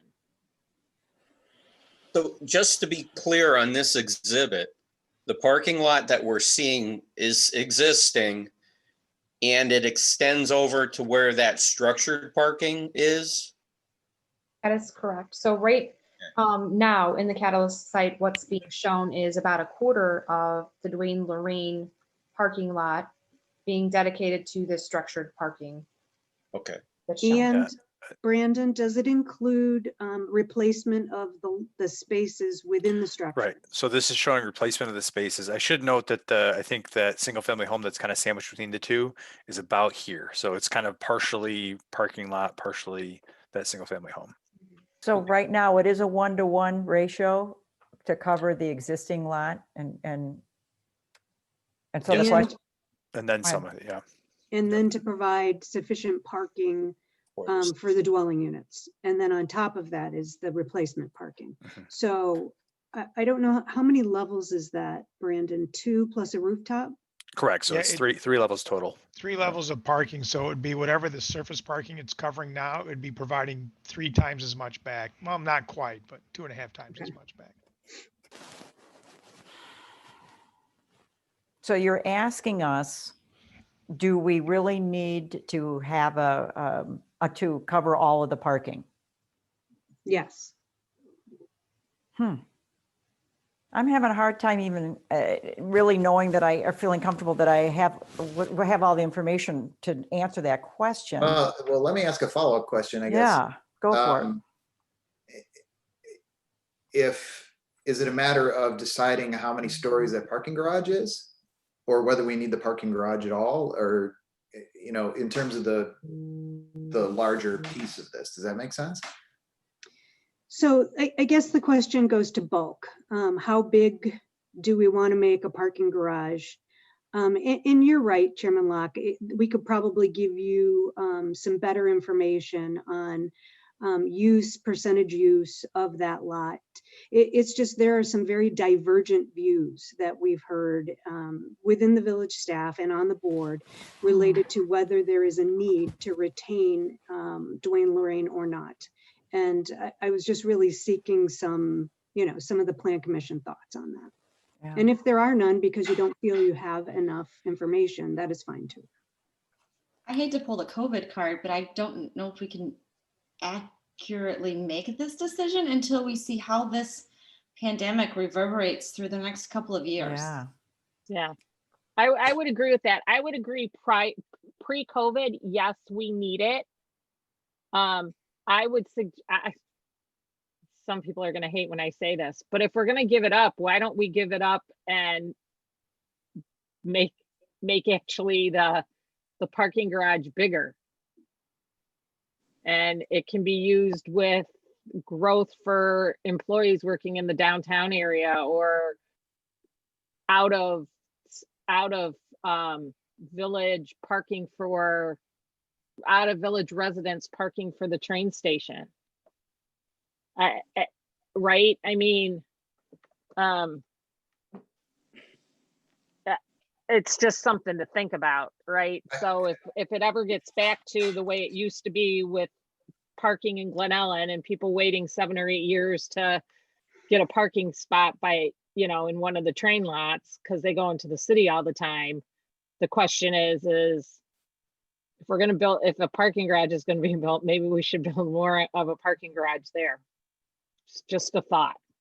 I'm kind of with you. I agree, because this pendulum swing back and forth, and even post-COVID, you know, even if there's a lot of people that are working remotely for a while, it'll swing back, and in 10 years, there'll be a lot more people commuting, and there'll be a lot more businesses to commute to, and yada, yada, and we'll be looking for parking.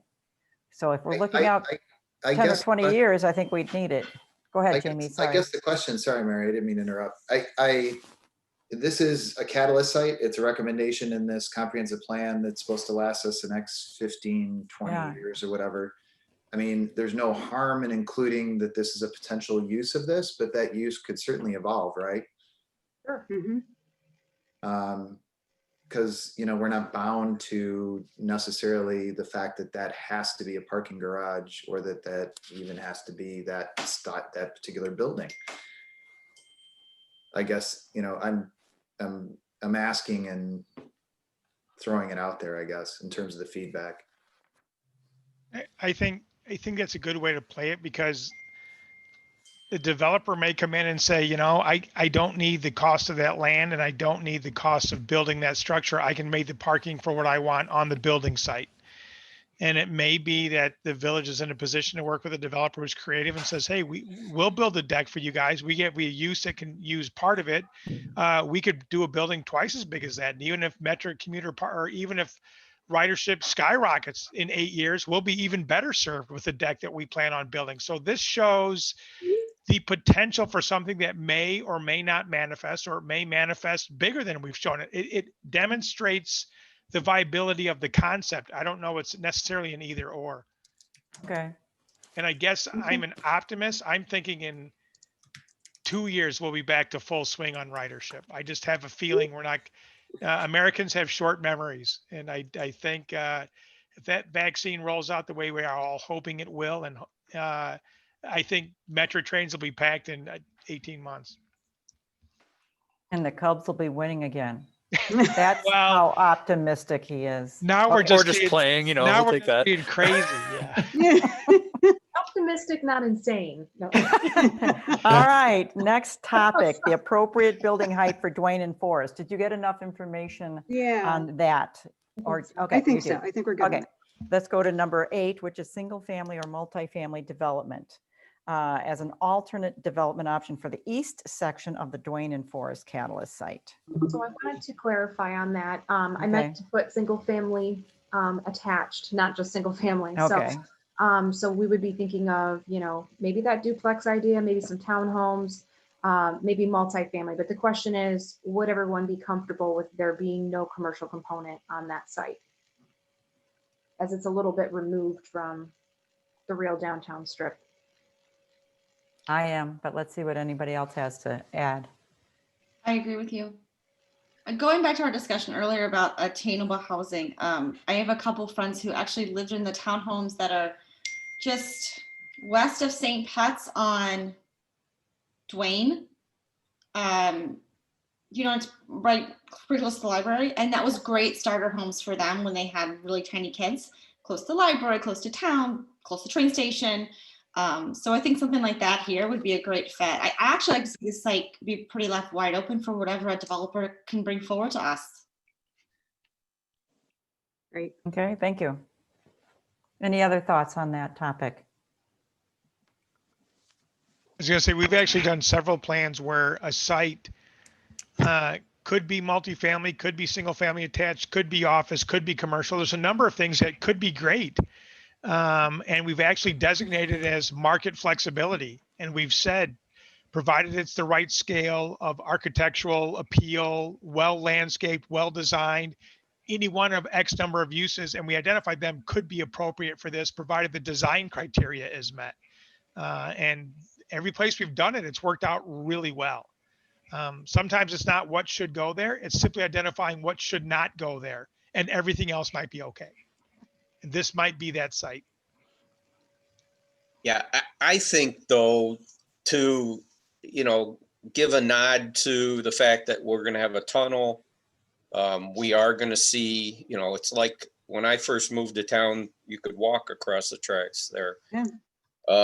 But, you know, there will be, you know, more morning traffic from this side at this point. I think a coffee shop, I think some light commercial makes some sense that I think we should, especially if we're trying to expand the Prairie Park and make a little link over to what sits to the east there.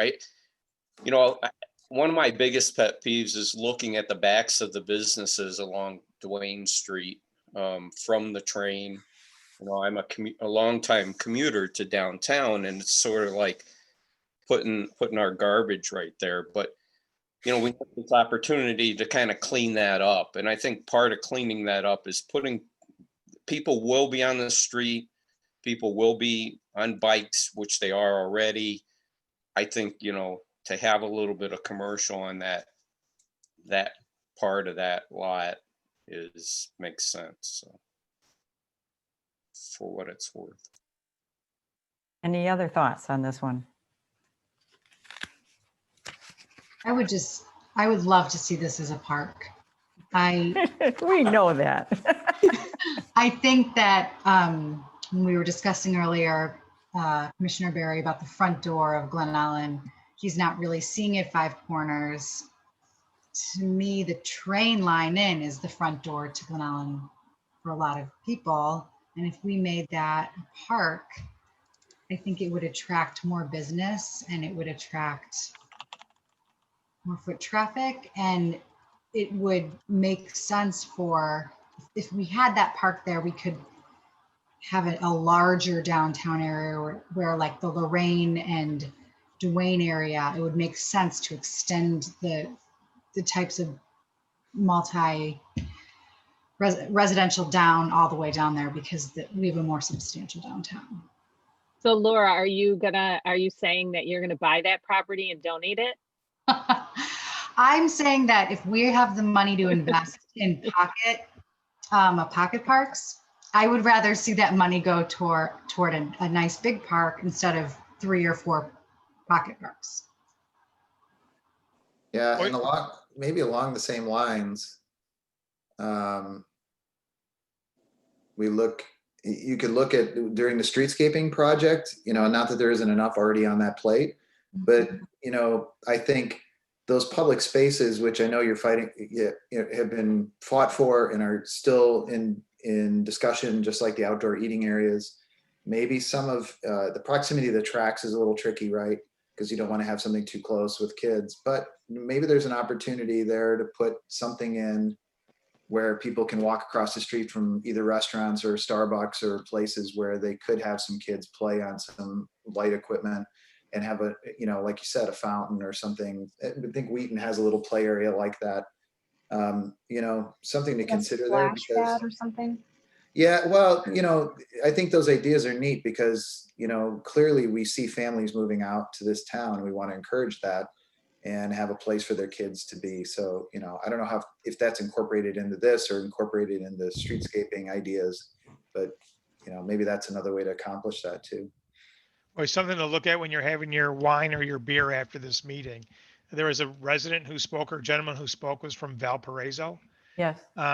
Go just Google Earth, poke around downtown Valparaiso. They have a civic park / civic gathering space right in their downtown. It's phenomenal. Can be activated for concerts or outdoor movies or just hanging out, or it is a wonderfully designed space right in the middle of their charming little downtown. So if you want to see a version of a nice downtown open space, go check out downtown Valparaiso. Will do. It's Laura has a great probably point, similar too. to Memorial Park in Wheaton. That's what I was thinking, the same thing. Yeah. I like Laura's point about instead of lots of little pocket parks, I like the idea of something a little more, like you said about Valparaiso, a little more of a bigger gathering space, if we could find the right spot for it. Yeah, you can activate it for festivals, events, or outdoor dining, or food trucks, or theater performances, or whatever. It's just, it becomes a destination, not just only a casual hangout place, but it can be activated to the benefit of the entire downtown. So just something to think about. Okay. I think we got enough on this location. Can we go on to number 9, which is the multi-family residential development on the northerly portion of the Haggerty property as an alternative option if commercial redevelopment does not occur, or if Haggerty doesn't stay and expand, you're saying. So, Correct. So Stacy, do you want to, I can provide a little bit of background, but you probably know more. I was just going to say. Yeah, I'm gonna, go ahead. Why don't you start? Okay, so the Haggerty site, we're not suggesting any part of that be developed as multifamily. We're simply suggesting that the portion that's owned by Haggerty to the north of, the existing business. that's used as the open lot? Is that the piece? Yes. Okay. Yes. So it's a little bit difficult to see because this is kind of a small depiction here, but right now it's mostly vacant, used to store, old cars. It's like outside storage and mostly vacant. So just to clarify, we're not suggesting that Haggerty go away. That's a viable business.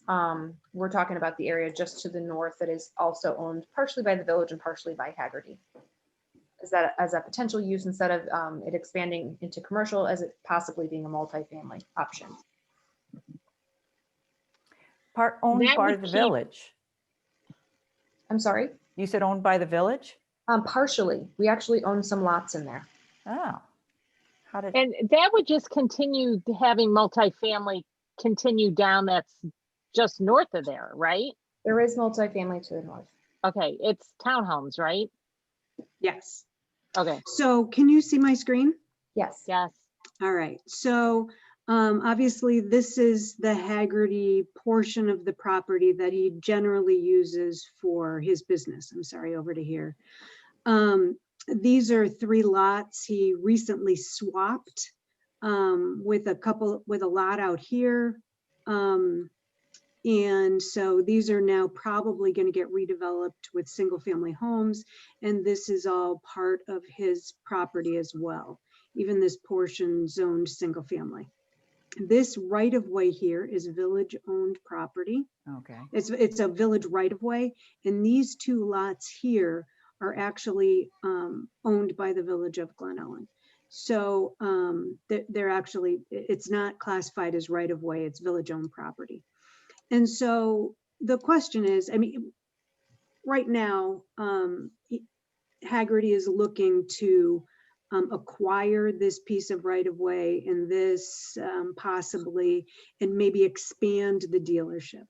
Well, let's say the expansion of the dealership doesn't require all of that land at some point in the future. Would this be, or the northerly portion be suitable for more townhomes, transitional zoning or uses? These are townhomes here, and all of these are townhomes. Yeah. I would say yes, and possibly maybe that's where you get your triplex or, more than just 2 townhomes, right? I could see some of that happening there as a transition to more business and. Yeah, multifamily. Well, some of these are already 3. I guess, yeah, I think by attaching townhouse by definition could be 2, 3, 4, 6. Yeah. You know, And I just think it's a great place to have multifamily because of the fact that the Y's right there, and then there's a park right there, right? So it lends itself to that. And there's a Walgreens right there. So you've got kind of the trifecta. You can, so, you have both age ranges. You have the older population, they get their medication, go to the Y, the younger population, you got it all. Well, I was going to say, and Angela, if it would be convenient for people with young children who get sick in the middle of the night, because it's a 24-hour Walgreens. May have been there once or twice. I think you got your answer there. Yes, we don't have a lot of depth in a lot of our Roosevelt Road commercial that fronts. A lot of it is quite narrow. And so, obviously, if this were to be redeveloped at some point in the future, we'd probably look for opportunities for a big box. But I just want to make sure that the Plan Commission was okay with maybe some of this northern portion being townhomes. Yeah, Okay. that'd be fine. Okay, the last thing is the mid-block crossing at Surrey Drive on Roosevelt Road. Could you outline that, please? Is that the straighten it out kind of, or what do you? Yeah, I can share screen again. 1 second.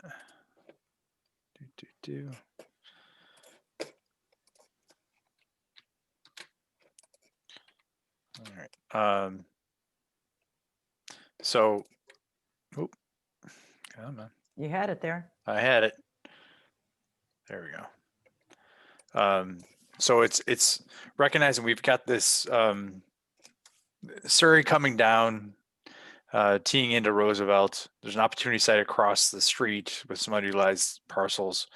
If redevelopment were to occur, kind of creating this intersection shift would provide kind of an opportunity for a mid-block crossing and a road kind of continuing south. So if that connection were desired to the south, realign the intersection and would provide that opportunity for the pedestrian crossing. It's a huge extent of Roosevelt without any north-south connectivity for bike and ped.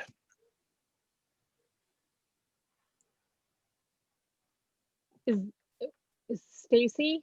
Mm-hmm. Is south of Roosevelt Road there is considered Lombard, correct? So it depends. So Lombard starts on the south side at International Village Apartments. Right. And west of there is unincorporated. Now, the lots on the immediate south side of the street, the commercial frontage, is in an area known as the joint jurisdiction area between our boundary, in our boundary line agreement with Lombard. And basically what that says is, hey, all of these commercial fronting properties are in on Lombard's side of the boundary line, yet they don't have utilities in this area in order to serve it. And so the Village of Glen Ellen agreed that we would provide the utilities in exchange for revenue sharing on those parcels. So while it is possible that we could have a Buc-ee's, not a Buc-ee's, No, that's right, Buc-ee's. Oh, it is a Buc-ee's. It's a Buc-ee's, yeah. Yeah, another Buc-ee's situation where we incorporate some property for redevelopment, and then we pay back Lombard instead of Lombard paying us for the utilities. The property south of that, the single family residential, there's no provision for us to incorporate those. Those are clearly all Lombard, on Lombard's side of the boundary line. So this Surrey Drive would actually be lining it up with the far western side of International Village. Correct. We've got kind of an access drive here and here, and this would basically be realigning so we don't have a zigzag and create that better opportunity for pedestrian crossing. And pedestrian being a light, a stoplight. Yeah, it could be a light. It could be they're not too common, but it could be a hawk signal, a hand activated walking signal. Okay. with some kind of barrier island to protect pedestrians as they're crossing over the multiple lanes. And so we haven't gone as far as to talk to IDOT about this. My guess is with the speeds that people travel in this area, an unexpected, light that comes out of nowhere. I don't even know if they'd allow the light. And obviously without it, I think pedestrians are in danger trying to cross. Yeah. Yeah, I think you seldom see people even try to cross this road on foot. So if it wasn't for Buc-ee's, would people be trying to cross? Is pedestrian access better on the south side as far as sidewalks go? So sidewalks end at Lombard Toyota, and they don't go any further west. Okay. Except we make And Buc-ee's is quite a bit further west from this. This isn't across. Buc-ee's isn't here. There's some JT saloon or something. So this is just so people can get to JT's porch. Is that what it is? Yeah. I mean, Brandon, I'm Buc-ee's gonna is start here. sharing again. Sorry. That actually was Buc-ee's. Lawler and Roosevelt is where it's located. Yeah. So this is Lombard Toyota, and behind it is International Village. You can see the sidewalk network ends here. And then this is the Buc-ee's, and of course we required them to put in a sidewalk to nowhere. Eventually the sidewalk system will connect. so Stacy, on this one, can you point out where they're talking about so we can show where Buc-ee's is compared to where this crossing is proposed? It's right here. Okay. So it's across from where the bridal store is, near the bridal Yeah, store. this is the bridal store here. Okay. This is Anchor Medical, or the No, Anchors No. to the east. Anchors to the right, to the That's east. Golden Walk. Yeah. Yeah. Oh, yeah. Okay. Yep, Golden Okay. Walk, sorry. So The question is, what do you think about, keeping that in the plan or not keeping it in the plan? can you go further west on this? Because aren't all the streets not directly across from each other on Roosevelt? Correct. They don't directly align. Right. Even this doesn't directly. Right. Right. And actually, in my opinion, this is just my personal opinion, if we thought we needed a place where there would be a crossing, I could see it because of all the residential people, all the apartments right here, crossing to get to the convenience store at Buc-ee's. More so than further down. Yeah, I guess I keep looking at this and thinking you'd have to buy that property. It would be a large project. What, you're gonna put partial curb and gutter in there and then expensive, and then what is our return on doing it? So in some substantial form or fashion. I have the same question. I agree with you, Jamie. I just don't think, number one, we're dealing with IDOT, and to get us, they won't put stoplights on these intersections, they've told us, for cars. So I don't see them saying, yeah, we'll put some kind of a light up just on the rare occasion somebody wants to cross Roosevelt Road. I mean, you could actually argue to put the light up and then a little sidewalk to take you back to Surrey. So you don't have to bend the road to get accomplished, which is a safe crossing, right? This is what you're trying to accomplish, is a safe crossing. Correct. I mean, with the idea that you've got two roads, I mean, really three roads that don't align, creating some conflict there. So at least align two of them avoids a zigzag. And then I think our position in providing some kind of recommendation like this is, if it's not in the plan, you can never have a conversation with IDOT about it. Yeah, and I There's agree never with a way that. to make an ask. Yeah. I don't have any argument against it, but I think if that's the reason to put it in there, is to say, let's get people to think about, and IDOT to think about it, then, there's nothing lost by putting it there.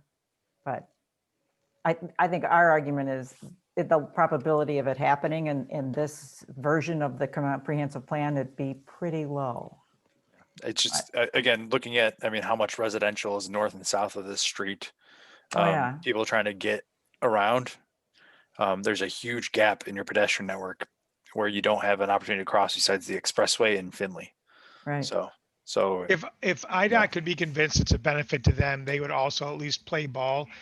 In terms of the spacing of light sequences on Roosevelt Road, if you go to the east of here, the next closest light to the east has a 600-foot gap. You go to the next light past that, it's a 1,600-foot gap. Between this is a 3,700-foot gap. So this is more than double the light spacing of other sections of Roosevelt Road. So the speeds get pretty high here. Oh, they Probably sure do. compared to what IDOT would want to have for even safe ingress and egress of commercial fronting properties. So there may be some advantage down the road if IDOT could get it in the federal transportation bill. You may get funding for it, but there's some benefit to IDOT to seeing this happen as well. And I guess also that signal spacing is also why we put it farther to the east, because you need to get away from the ramps. Understand. Yeah, understand. I just think it's interesting you say that IDOT would actually look at this, because they say there's not a lot of accidents around here car wise, even with the ability of people being able to cross 3 lanes of traffic to turn, right? To go west or to east, either way. So I get the fact of maybe you put it in the plan with the hopes that maybe it brings attention to it. I don't know. IDOT has said along here, we had that discussion with Buc-ee's about, that was one of the biggest complaints about the people that live behind Buc-ee's, is how, and even the apartments across the street, how dangerous that intersection is if you're in a car. Yep. Brandon, could we talk to KLOA, at least ask them, maybe there's 2 alternatives. This might be the Holy Grail or the Hail Mary Pass. Could we see if there's a safe, just put in a light with the offset intersection and a pedestrian alignment going from the north to the south, and a sidewalk that would get people over to the residential development to the south? If there was a configuration that would basically, we're talking about signalization and sidewalk network, but not a realignment of the intersection. Maybe that could be an alternate B if it could be done safely.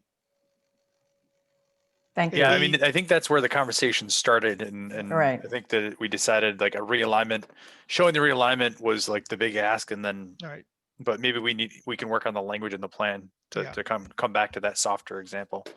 Okay. Brandon, did you talk to IDOT about putting a light there? So we have not had communication with IDOT. We've relied on KLOA's knowledge of kind of what IDOT has done elsewhere in the region. The best example that I know of that they spoke to was a hawk signal that got put on Dundee Road, which had similar counts and activity. Well, if they think that if there's a chance of it, I'm sure that the residents there would love it.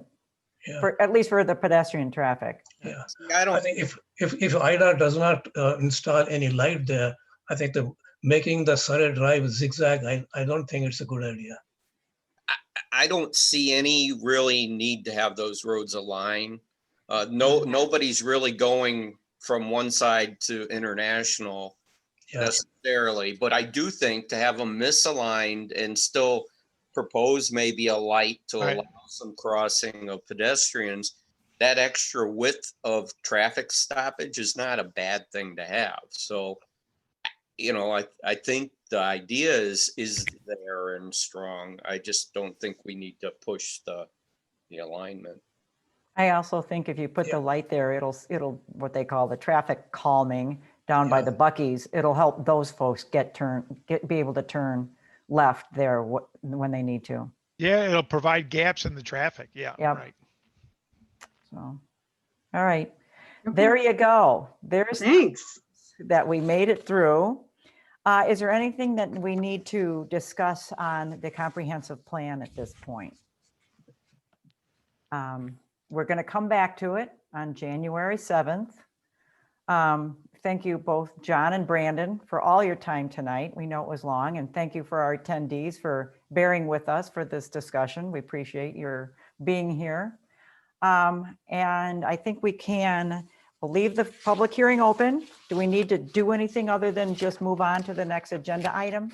We Or do do need to continue it to the January we have to 7th. continue it? Okay, so So do we we do need need a motion. a motion to continue the public hearing to January 7th, 2021? Yes.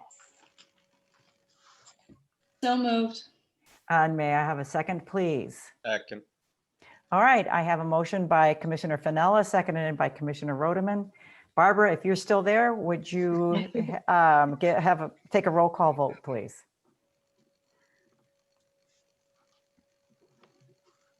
Okay, can you hear me? Yes, we can. Oh, good, I'm still here. Yay. Okay, Plan Commissioner Fennella, Yes.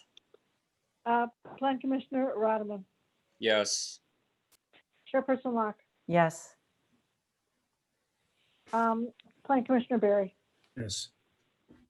Plan Commissioner Brown, Yes. Plan Commissioner Hemming Litwin, She said Plan yes. Commissioner, oh, did she? Okay. Plan No? Commissioner Mulheron, Yes. Plan Commissioner Said, Yes. Plan Commissioner Vondruska. Yes. The motion passes. Okay, thank you very much. And again, thank you, Brandon and John, and we will see you in January. Thanks, you everyone. very Have a great much. holiday. Yeah, Next, happy All right, next year. thank you. Thank you See very you much. next year. Thank you. Bye. All right. Yes. I just got a text message from Bill Enright asking us to approve him so we can get into the meeting to speak.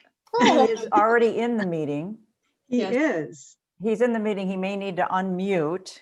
And I think what he's saying is, can I do my trustee report now? That's what he really is saying. Yes. I'm just the messenger. And so I will jump to that agenda item. Mr. Enright, if you're there, can you speak to us? Okay, I just got in. Thanks a lot. Oh, I see, everybody. because do you have another, there's two of you there on our. Yeah, my right. screen. There's always two of me because I'm watching on one screen and I'm listening on another screen. Okay, So that's what okay. happens best. So Okay. thanks a lot for helping that out. Anyway, such a great meeting, and I really appreciate everybody's comments because honestly, it's hard for me to follow some of these things until I see it in such great detail. So I really appreciate it, and really appreciate Julie Evans talking about affordable housing because I truly think that we need to address that in Glen Ellen. So thank you for that. As far as what's going on with the village, and maybe Stacy's going to talk about this too next week. We're going to be talking about the budget, and then also taking a look at what's going on with cannabis, and then also the streetscape is what I think we have on the agenda next week. So that's what we'll be covering. And again, thanks to everybody for all that you've been doing for covering all these great topics. Okay, thank you very much. Next agenda item is staff report. Does the staff have a report? I can take a follow-up from Trustee Enright and just share a little bit about Monday's village board meeting. It will be a long one. Yeah. We have, I thought somebody told me today, 28 items on the That sounds agenda. about right. Yeah. Yeah, which 20 of which are consent, but they're not little consent items. So Wait, what? Okay. where we limit it to just one meeting in the holiday months, things get piled up. So the McChesney Miller Glenwood Station is on there, and as Trustee Enright said, there's a couple of other meaty items, and cannabis is one of those. The village board did discuss at their last meeting at a workshop. I think you remember over a year ago, October of 2019, the Plan Commission reviewed that, and the Plan Commission recommendation was, well, we think you should wait. It's a little early. We should see what other people, are doing in other communities. Maybe do a referendum. But if you want to move forward, these are the text amendments and the parameters under which we think, you might consider it. And so they took your advice, and we did a moratorium. And then there for a year, which took us back to October. And in the meantime, there was discussion about a referendum, which, as you know, did happen and was recently on the ballot. So we brought it back to the village board because the moratorium was expiring, and we bumped it to December, knowing that we were waiting for the referendum results, but it expires December 15th. So obviously we need to do something. So at their workshop discussion last week, they did, a majority of the board gave us direction to bring it back, basically the Plan Commission recommendation, with a couple of changes, that we wouldn't handle it like liquor licenses as what, as the staff kind of threw out there about a year ago, but rather have only one of them allowed in town. They would still be recommended for special use only. And otherwise, your recommendations are generally fully intact. Is that correct, Kelly? The Community Development Department Planning Division has been extremely burdened, and I need to take them out if there was an opportunity or place to take them, because they've been under a lot of pressure with a lot of things on lots of agendas right now. So Kelly has been solely handling the cannabis item, and did I get that right? Yeah, you did. The only thing that did change was limiting it. The village board was interested in being just one location, one dispensary. So it will be a special use in the C3 district. The buffer will be from schools, 1,500 feet, and we're going to include Philip Rock in that. So as you know, some of the frontage of Roosevelt Road is C4 or C6. So all the rest of the C3 is available, minus whatever the buffers overlap. And that will be available for one special use permit. Okay. Okay. If approved. If approved. Okay. Yes. And Kelly, do you have And- anything else to cover? just that the Pedway is coming to the Plan Commission next week. So I would say expect a packet, but probably later tomorrow. It's not going to be a 5 o'clock packet. It's probably going to be more like a 10 o'clock packet. But yeah, so we're bringing the second part of the Civic Center PUD. We're amending part of it to include, the Pedway connection. And then it's phase 2 or the final PUD for a portion that wasn't included in the initial planned unit development approval. And it's going to include a little bit of work and exterior appearance on the Sushi Yokai building. The village is going to go ahead and construct and put on that building. It's going to come over a little bit onto our property. It'll encroach a little bit onto our property.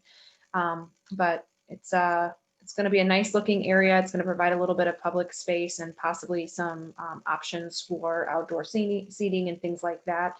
And also a great connection from the new Civic Center parking garage to Main Street to allow people to kind of come through and experience all the great restaurants and all that kind of stuff too. So, but that's something that you'll be seeing next Thursday for the special meeting. Thank you all again for that extra meeting. I know it gets a little bit tougher to meet at that close to the holidays. So we appreciate it. We all have such a vibrant social life. It's cutting into it. So, We're supposed to go out to dinner that night and had to cancel. Yeah, thanks to all of you. So, no, yeah, thank you for accommodating us, just because in order to have that done at the same time the parking garage is done, we have to have this approved in December. So thank you again for being so okay. flexible.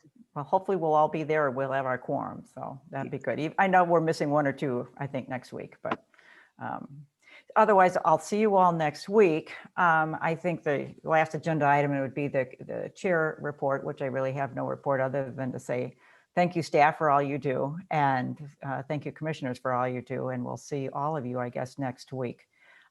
Before I adjourn the meeting, is there anything else to come before the Plan Commission? Otherwise, meeting adjourned. Thank you to all of you. Thank you. Thank you.